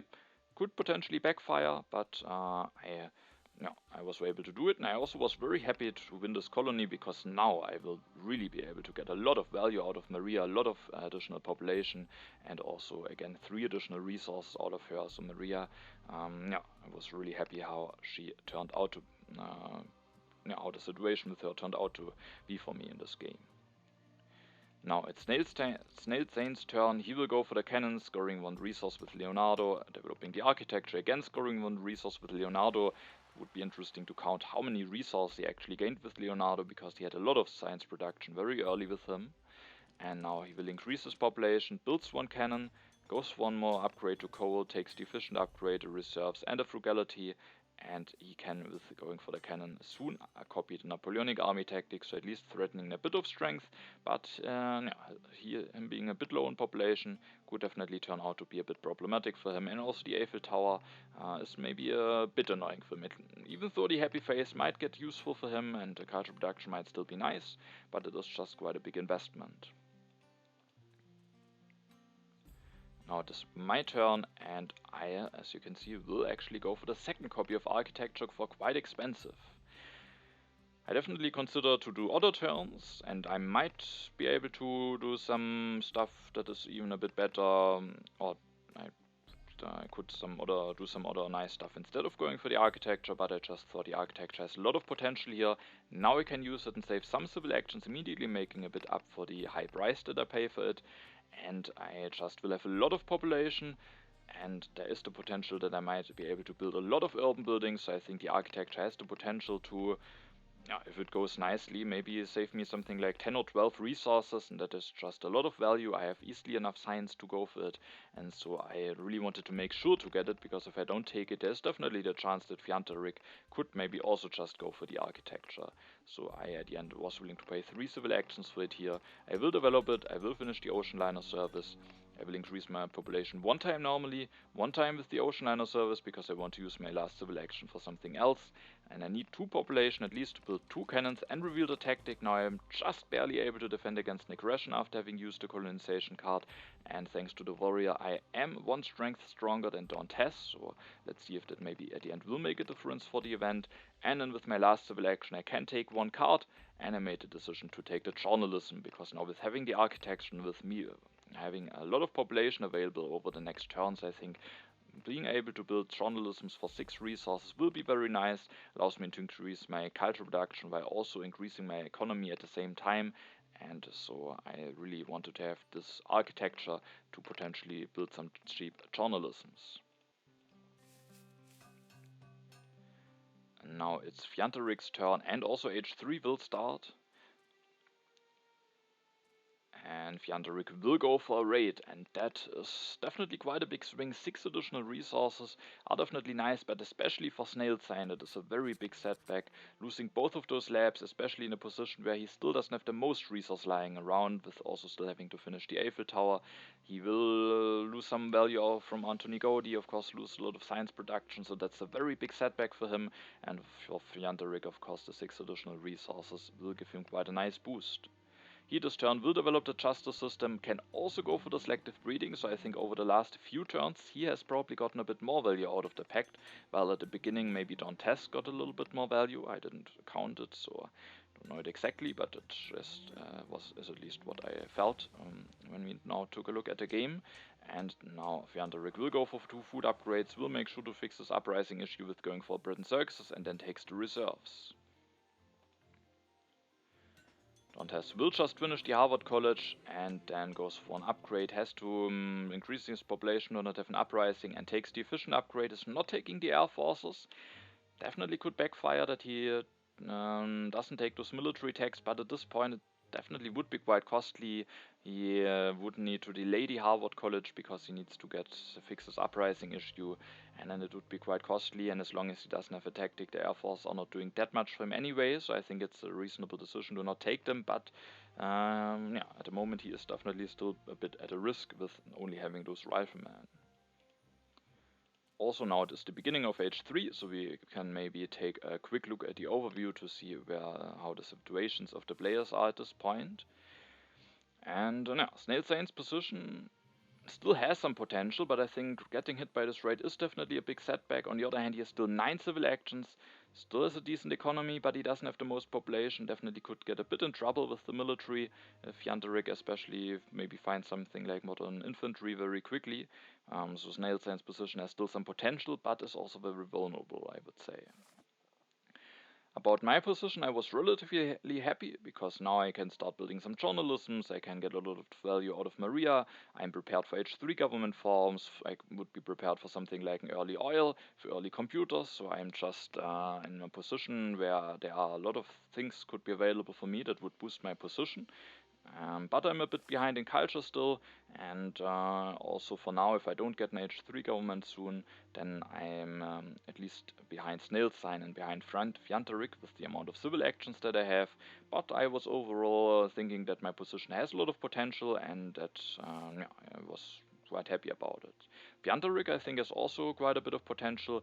He is first of all looking threatening for the military, and has a very, very decent economy going. And then Dantes is maybe struggling a little bit, especially because he's low in civil actions, but we can see he has a lot of science saved up, he has a very decent production, so if he should manage to get an early H3 government form, then I think his position could definitely get quite a big boost, which could get him in a very strong position, but if he stays in 5 civil actions for longer, I think it could get quite problematic for him. SnailZane seeds, and as you can see, the raiders are actually revealed, so at the end, me keeping this warrior made definitely a little bit of a difference. Of course, not the most important event, but still, I think with that being revealed, it turned out to be the right decision.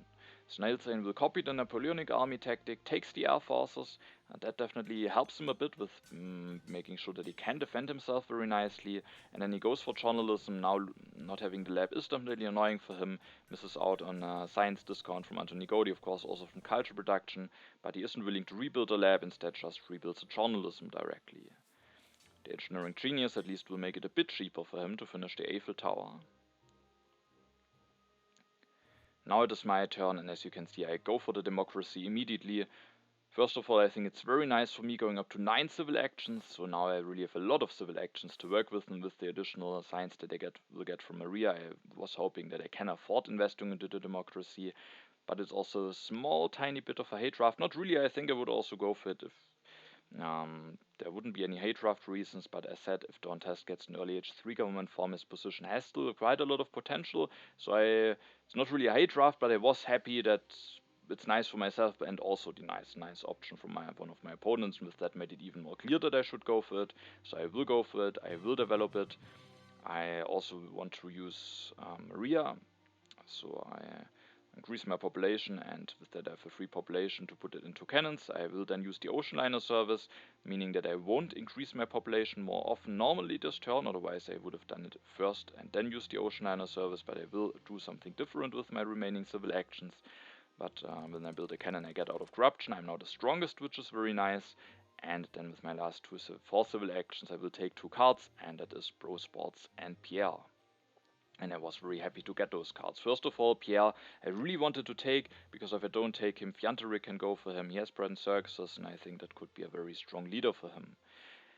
And I need the Bro Sports at some point anyway. For now I'm fine with the Forbidden City in my strong yellow bank, but at some point I will need a Happy Face solution. I don't have any from H2, so I think it's important for me to get a copy of Professional Sports, and with having this copy I think Pierre of course will be a nice lead at some point. I don't need to elect him soon because Maria is still generating a lot of value, but as soon as I maybe need a Bro Sports and can build one of two of them, then I can build 1 or 2 of them, and then Pierre is giving me some nice value, and the Olympic Games will be very nice. And also, one of the wonders in that game is the internet, and that is a nice combination with having Pro Sports and Pierre, especially with being able to build them very cheaply with the architecture.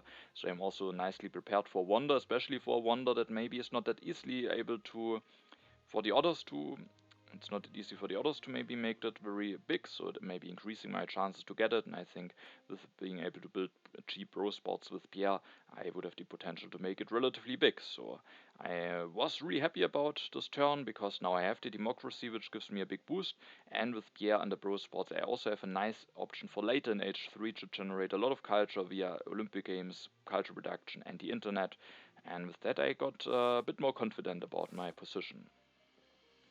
And I was already confident that I can do something with my position before, but now I had a relatively clear plan what I could do, and the draw, after that I was even more happy about my position, because the mechanized army tactic just gives me the potential to build up a lot of military, either to defend myself, for example if Fjantarik now goes for the modern infantry, can't go for it the next turn, but relatively soon, and could be nice to defend myself, but it could also be nice in case I get military theory and some additional military actions to go for war myself if I should draw one.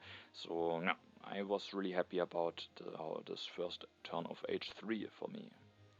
Fjantarik seeds, the popularization of science is revealed. Fjantarik and Dantes getting a bit more out of this event than me and SnailZane.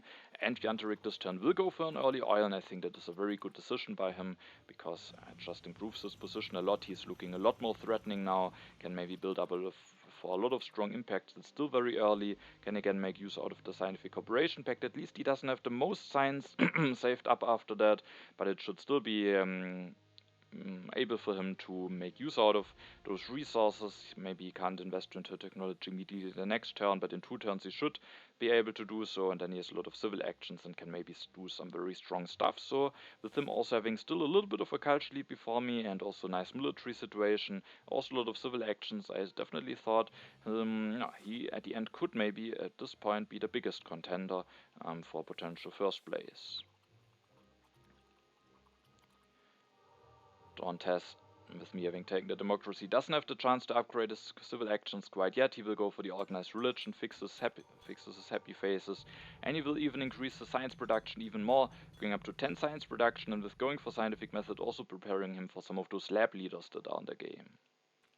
And also maybe even more for the Nobel Prizes that might be available at some point. SnailZane this turn will finally finish the Eiffel Tower.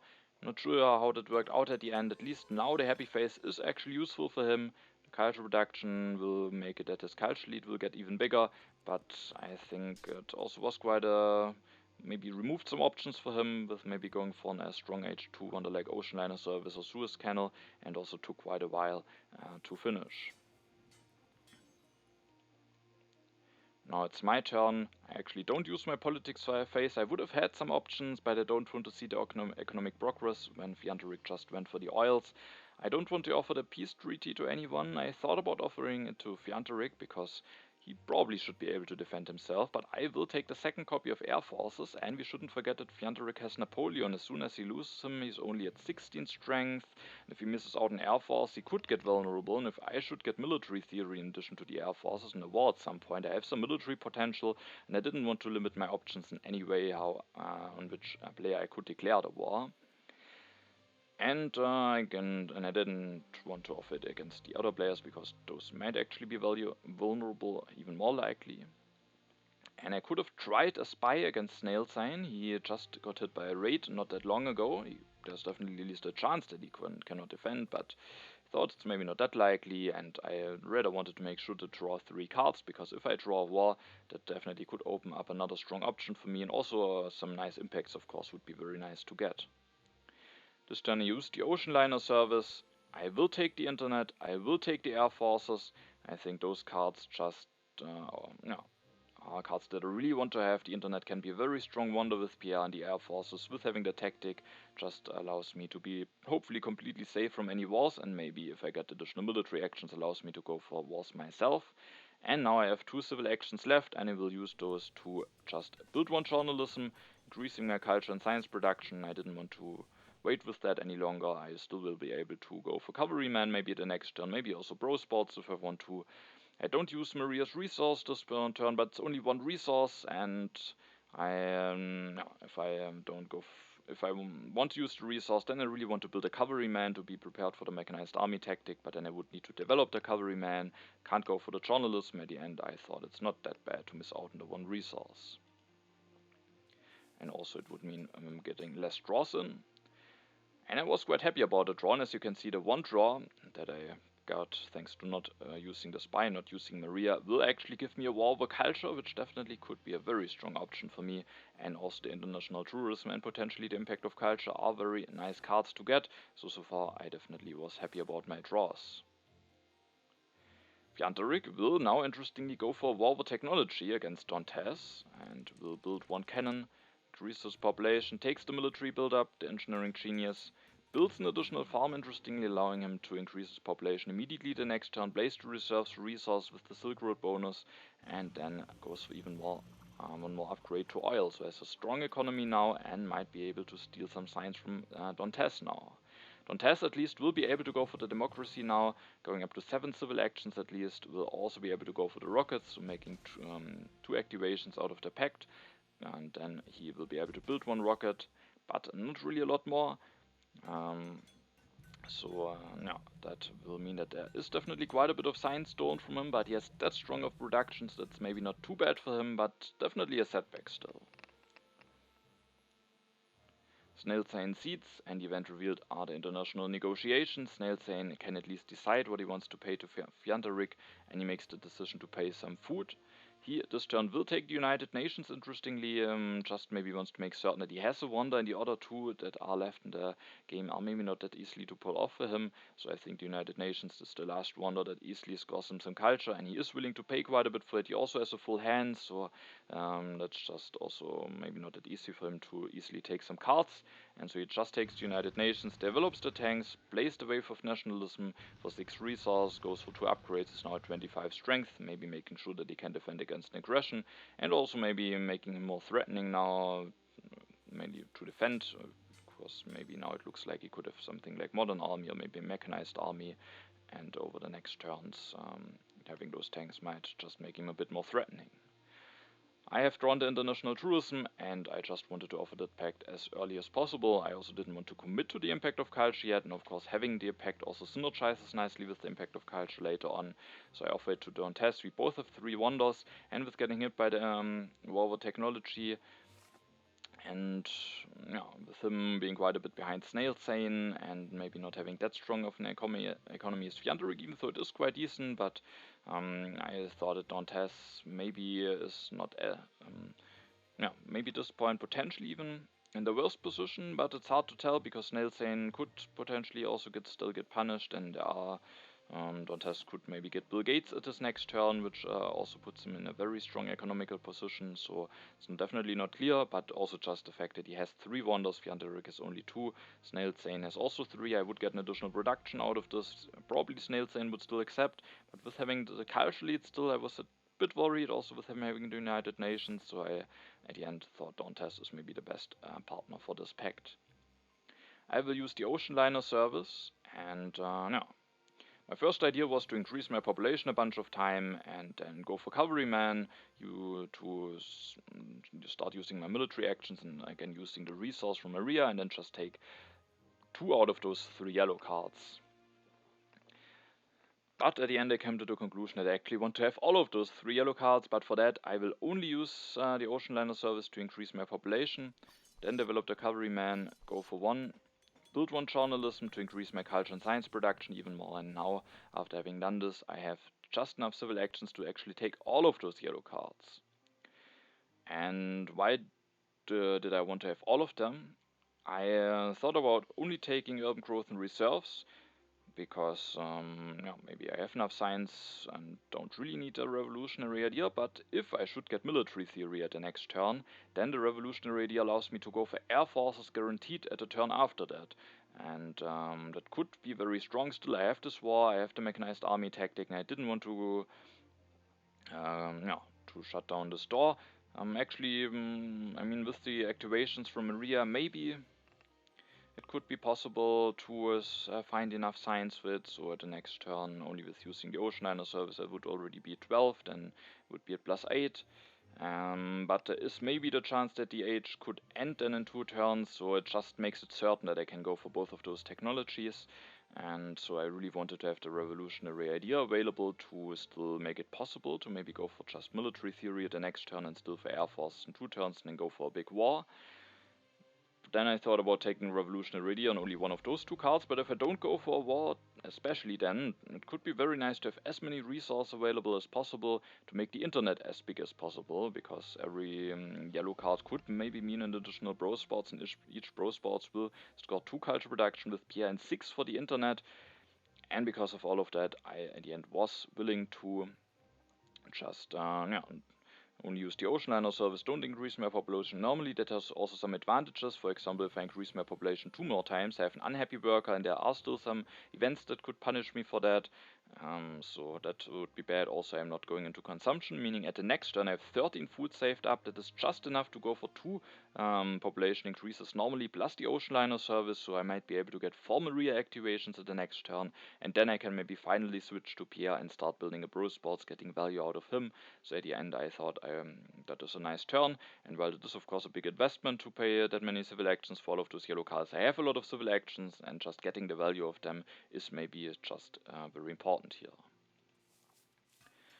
I will get 2 draws, another war, and the impact of strength, which also has of course quite some potential with me being able to go for the mechanized army tactic. Fjantarik will steal 7 science from Dantes. That's definitely nice for him and bad for Dantes. He will cede the developed territory is revealed. I was only willing to bid 1 warrior. I didn't want to send any of the other units away, and with that Dantes is able to win it for 1 rifleman at least, so he has still to pay something for it. Fjantarik will increase his population, will go for Mandela. I was interested to see whether he will maybe deny Bill Gates from Dantes. I think for himself Mandela is definitely a lot better, and with it being a 4-player game, I think he makes the right decision here on not focusing too much on one opponent, so especially because Dantes, I mean, Bill Gates will be strong for him, but maybe he will also struggle a little bit to invest those resources nicely, but it could have been at least an idea, but I think it's the right decision by him to go for Mandela, get a lot of additional culture production, 5 culture, plus 3, and then the 2 normal, also the 2 normal culture production, and also an additional civil action. It's just very, very strong, and now should be the right decision to go for him.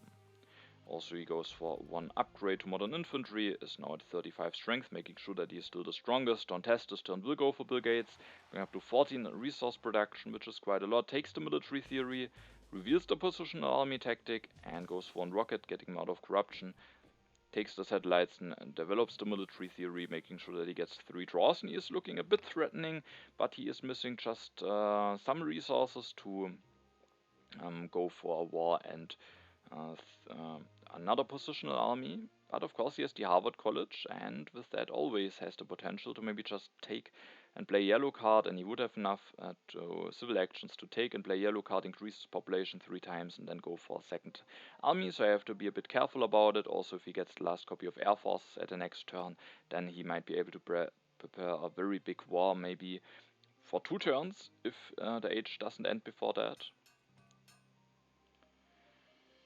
SnailZane seeds and opens the vast territory. I was, for that colony, thinking a little bit more if I'm maybe willing to put something like a cannonos, but I am in the end also only put a warrior, because I can increase my population already quite a bunch of times, and I just think it's more important to keep those units, because at this point the military theory isn't on the row yet. It could be revealed before my next turn, but actually there are a lot of cards taken, meaning that it's actually quite likely that the age will end before SnailZane's next turn, making it that I maybe won't be able to go for a war anyway, and then I don't want to be bothered with rebuilding and just want to have as many resources available as possible for my internet, and so I only was willing to build a bit of warrior, and with that SnailZane is able to win, it at least also has to send a rifleman away. Then at this turn he will play the frugality, will increase his population, goes for the air forces, builds 1 rifleman, builds 1 air force, making sure that he's safe from an aggression, plays the reserves for resources, and that will make it that he's just enough to finish the United Nations at the next turn, takes the revolutionary idea, the patriotism, goes for Maria Curie. She is just scoring him 2 science and 2 culture production, but it's at least something, and then he will take the endowment and increases his population. And with him also taking a bunch of cards, it's now very, very likely that I don't have the chance to go for any war, and with not getting the military theory, there's basically no way I will do this anyway, and there was a big decision I had to make, because I had to make a decision whether I want to commit to one of those impacts, impact of culture, impact of strength, or if I just don't want to see it. And I think I wouldn't have a problem to commit to one of those impacts, especially not for the impact of culture, because it's looking very likely that I might be able to win the impact of culture. There's definitely a chance that I might not win it. Dantes has 16 plus 14 resource available. It's just 30 with the masonry. It's just enough for 3 movies, and 3 movies would put him ahead of me in culture production. But there are still 2 wonders. He maybe wants to prepare for some other impacts, or he might do it. Maybe it's the best for him. But even then, I'm very, very likely still the second strongest. So the decision was not really about the fear of maybe being bad in this impact, but the fear of what might be revealed, because now I'm the weakest. After my turn I will be the strongest, so events like refugees would be very, very swingy, and also politics of strength, that one would not be that bad for me, because I will only draw 1 card anyway, so the bad effect would not be that bad, but of course after my turn I might be able to win the event, so the question is, do I want to risk it? It was a very close decision. I wasn't certain. If I don't seed an impact now, I don't have the chance to seed the other impact, and but the impact of strength, with maybe one of my opponents going for the Manhattan Project, with Fjantarik having the military build-up, could maybe not be nice that easily to achieve anyway. On the other hand, I will go for a bunch of pro sports, 1 cavalryman and a tactic, so I will have a lot of strength, or a decent amount of strength. And so at the end, I made a decision to push, but it could backfire, and it was a very close decision for me, because I thought with getting a big internet, I'm already in a decent position. On the other hand, I am still quite a bit behind SnailZane. Fjantarik and Dantes can maybe have some strong impacts, and for example, impact of technology won't be that great for me, and also some other impacts they are definitely better in than me. So I at the end thought maybe it is nice to have the option to potentially push both impacts. There's at least a chance that with that one draw I will draw one more impact that I could push. And so I was willing to take the risk, but if I now get hit by the refugees, that could backfire quite heavily. And so I was very happy to see that there are no refugees revealed, instead a civil unrest, and no one will lose any culture to that. This turn it was a similar decision to the turn before, because my first idea was to increase my population as often as possible, then switch to Pierre, build one bro spots, take one copy of reserves, and then I would be prepared for the next turn. But I came to the conclusion that again it is better to not increase my population as often as I could, and instead make sure to take the second copy of reserves. But it's a relatively close decision, but at the end maybe also a relatively clear one, I think. Because,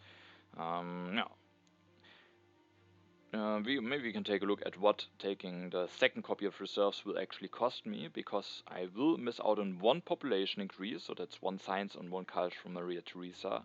I will actually build one bro spot less this turn, missing out on 2 culture production, and I won't be able to go for Nobel Prize at the next turn because I just don't have the civil actions for that. If I go for the different play with only going for one copy of reserves, I would be able to go for Nobel Prize, so I miss out on 7 culture from going when I go for the second reserves. But what do I get instead? What I get is that I can build an additional bro spots at the next turn, meaning at the next turn I will have 2 additional culture production with Pierre, and the 1 additional bro spots will mean +6 for the internet. And that is already +8 culture. Then of course I also have to think about impacts. Of course, when I can go for one more tech, that will give me +4 for impact of technology. I probably also won't be able to increase my population normally at the next turn, so I would probably get +2 from impact of population. But with getting the additional bro spots, I will get +3 for architecture, +3 for competition. And what was also a very deciding factor is that the additional bro spots helps me for both of the impacts that I have knowledge about, impact of culture that is in the deck now, and impact of strength that I could still seed at the next turn. The additional bro spots will mean that I have 4 additional strength and 2 additional culture production, just making it more likely that I will get some nice value out of those impacts. And with it also being giving me +1 culture guaranteed, I at the end made a decision to, as said, go for both of those reserves, even though it means, first of all, I will also use the resource from Maria Theresa again, revealing the tactic, going up to 43 strength, and then I will increase my population one time normally, one time with the Oceanliner service. I could have increased it one more time, but then I wouldn't have the civil actions to do all of the remaining stuff that I want to do, because after having elected, yeah, I at least want to go for one bro spot, and I want to take both of those copies of reserves. Now, with having all of those reserves and being able to also build bro spots, I should be completely safe from a war, even if Dantes should for some reason get the air forces, and maybe can do something with that, but yeah, there shouldn't be any risk from a war. And at the next turn, very likely the age will end, and then I can go for a relatively big internet. I will get the Olympic Games, and maybe I can potentially push the impact of strength into the deck. I don't draw another impact, just a tactic, so that doesn't help me anything, but so far my draws have been very good. Fjantarik offers the military alliance to Dantes. Dantes will accept. Normally it's an auto-accept. In this case it will actually provide quite a bit of value for Fjantarik, because as we can see, we'll go for playing patriotism, upgrades this warrior to modern infantry, then we'll go for developing the engineering, takes the empire state building, increases population, builds another modern infantry, and then finishes it. And for 27 culture, because thanks to the pact he is the strongest now. But Yeah, probably he would have also, without a pact, have a way to maybe make that work with the Empire State Building, because he has no 2 civil actions left, and instead of building a modern infantry, he could have built a cannon and then used the civil action to upgrade his other bread and circuses to bro sports. That would also then have been enough to make him the strongest, but it would require an additional civil action, so at the end maybe the pact isn't that important, because the last 2 civil actions are maybe not that important, but with those last 2 civil actions, he is now actually able to make it that the age will end, making it that Dantes will draw 1 less card. So I think maybe the military alliance at this point turned even out to not be that great for Dantes, but it will also maybe still be helpful for him, and also that was definitely not easy to see. And as said, even without a pact, probably Fjantarik would have been able to make sure to get the strength bonus from the Empire State Building. Just would have required him 1 more civil action. That 1 civil action would have meant 1 more turn in H3 for Dantes, which maybe could have resulted in a nice draw for him, but yeah, that was very difficult to see, and so it's probably a fine decision to just accept this pact. But in this case, the military alliance was actually quite a potentially swingy pact. Now H4 will start, and the additional strength will, as we can see, get nice for Fjantarik immediately again, because the refugees are actually revealed. Sadly, I don't win it, but I'm definitely can be very, very happy that it is only revealed now, because it definitely could have been revealed instead of the civil unrest at my turn, and then I would have lost to it. So yeah, I was just mainly happy that I don't lost to it. When Fjantarik is able to win it now, I mean, he will get 3 additional culture. Has now gotten a relatively strong wonder. Is at the moment a culture lead before me, could have some strong impact. So he is definitely also in a position with some chances to win this game, which I was a bit worried about. And yeah, so I was a bit worried about him in winning those refugees, but as said, I definitely can be lucky to not have lost to those. Dantes will this turn go for movies, builds 1, increases population again, gets out of corruption, scores Nobel Prize with developing the satellites, with that also preparing for some impacts, and then takes the air forces. And with that has Nobel Prize and also has 20 resources still, so he could potentially build 2 movies at the next turn, which would mean that he would overtake me in culture production. SnailZane doesn't have an impact that he wants to see. It takes the military theory, plays the revolutionary idea, plays the endowment for 2 culture, develops the military theory, increases his population, plays the patriotism to build 1 knight, and then he will just finish the United Nations, but doesn't have an impact that he wants to evaluate as well. So just for the 16 culture, and takes the multimedia.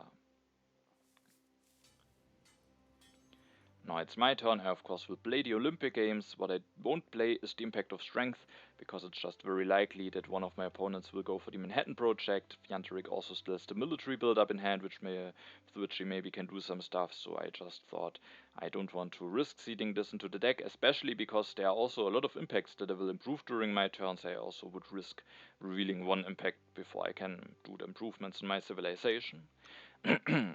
This turn I will play all of those reserves that I have taken the turns before.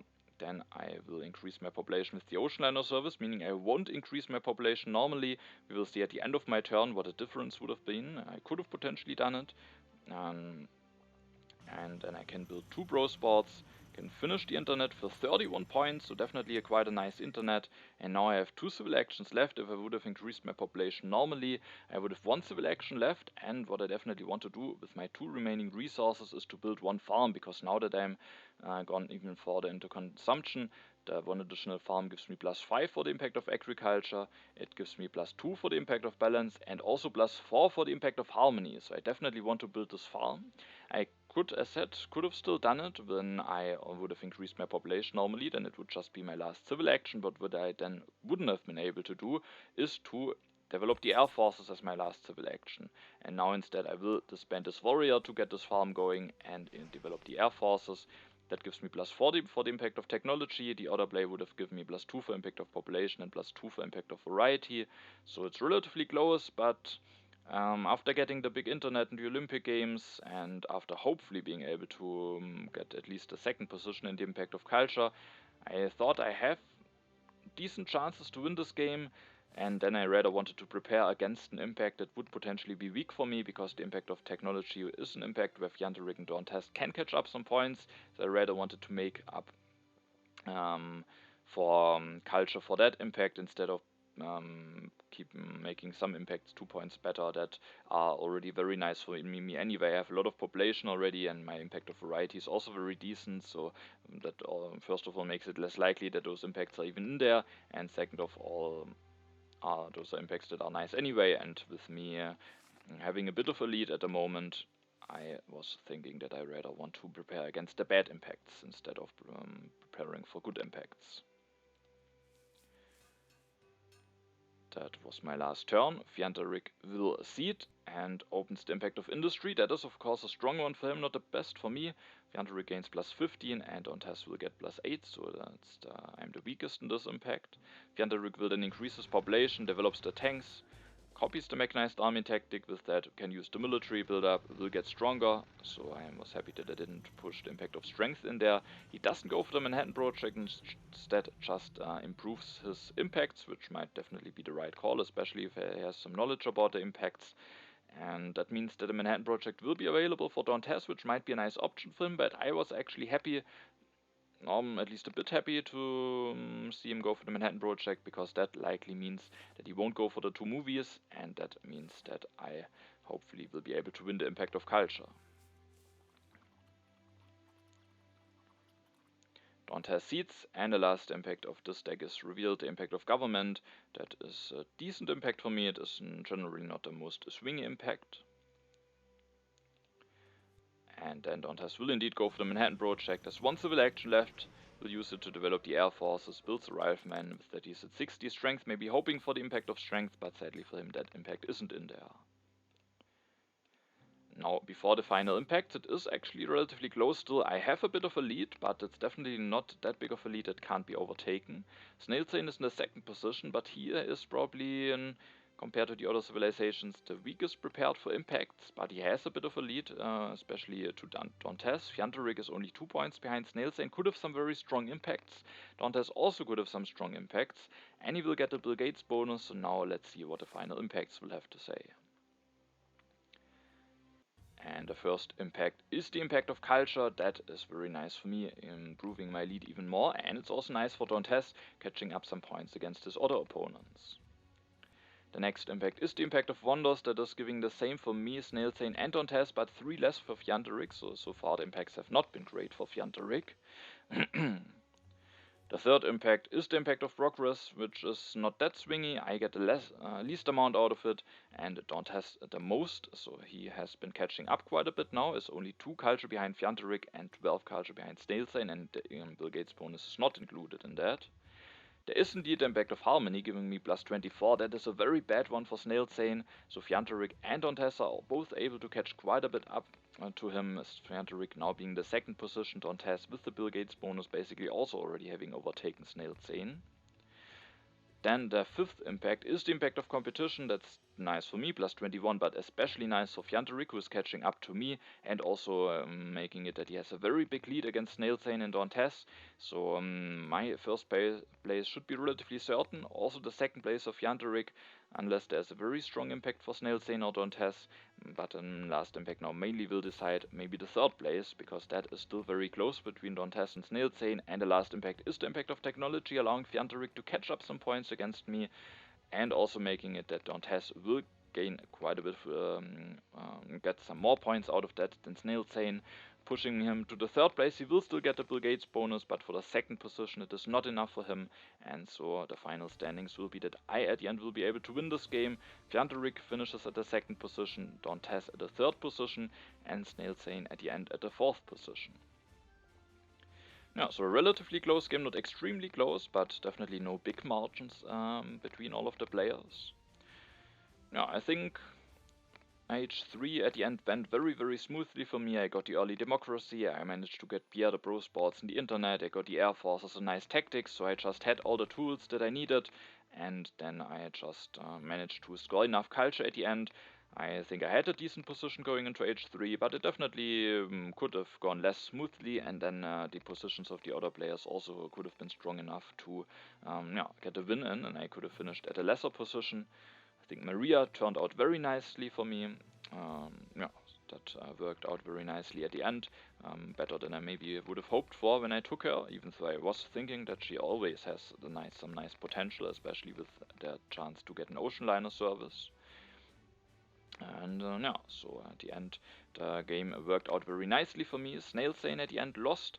I think especially the early H2, and after he got the Republic, I thought he has quite a bit of potential. Maybe the Eiffel Tower at the end didn't turn out that nicely. Also, him having low population, maybe he put some problems on him. Still, he is not that far behind the other players, and I also think that rate that he got hit by was just a big setback, and he definitely missed out on quite some value there.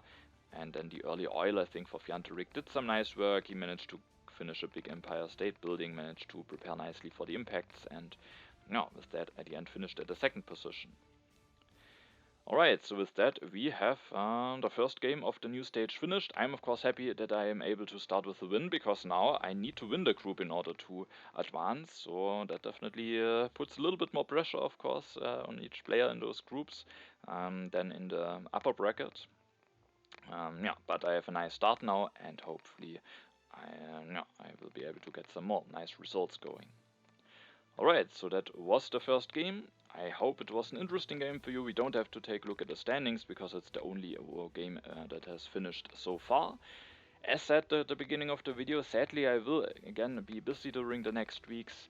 Hopefully you won't have to wait as long, but I can't guarantee it. No, but if I find some free time, I will then bring the next game from the stage to you. And yeah, and if you need some other content to watch, then as said, just check out PV4's channel. Alright, then yeah, thanks for watching, have a nice time, and see you in the next video.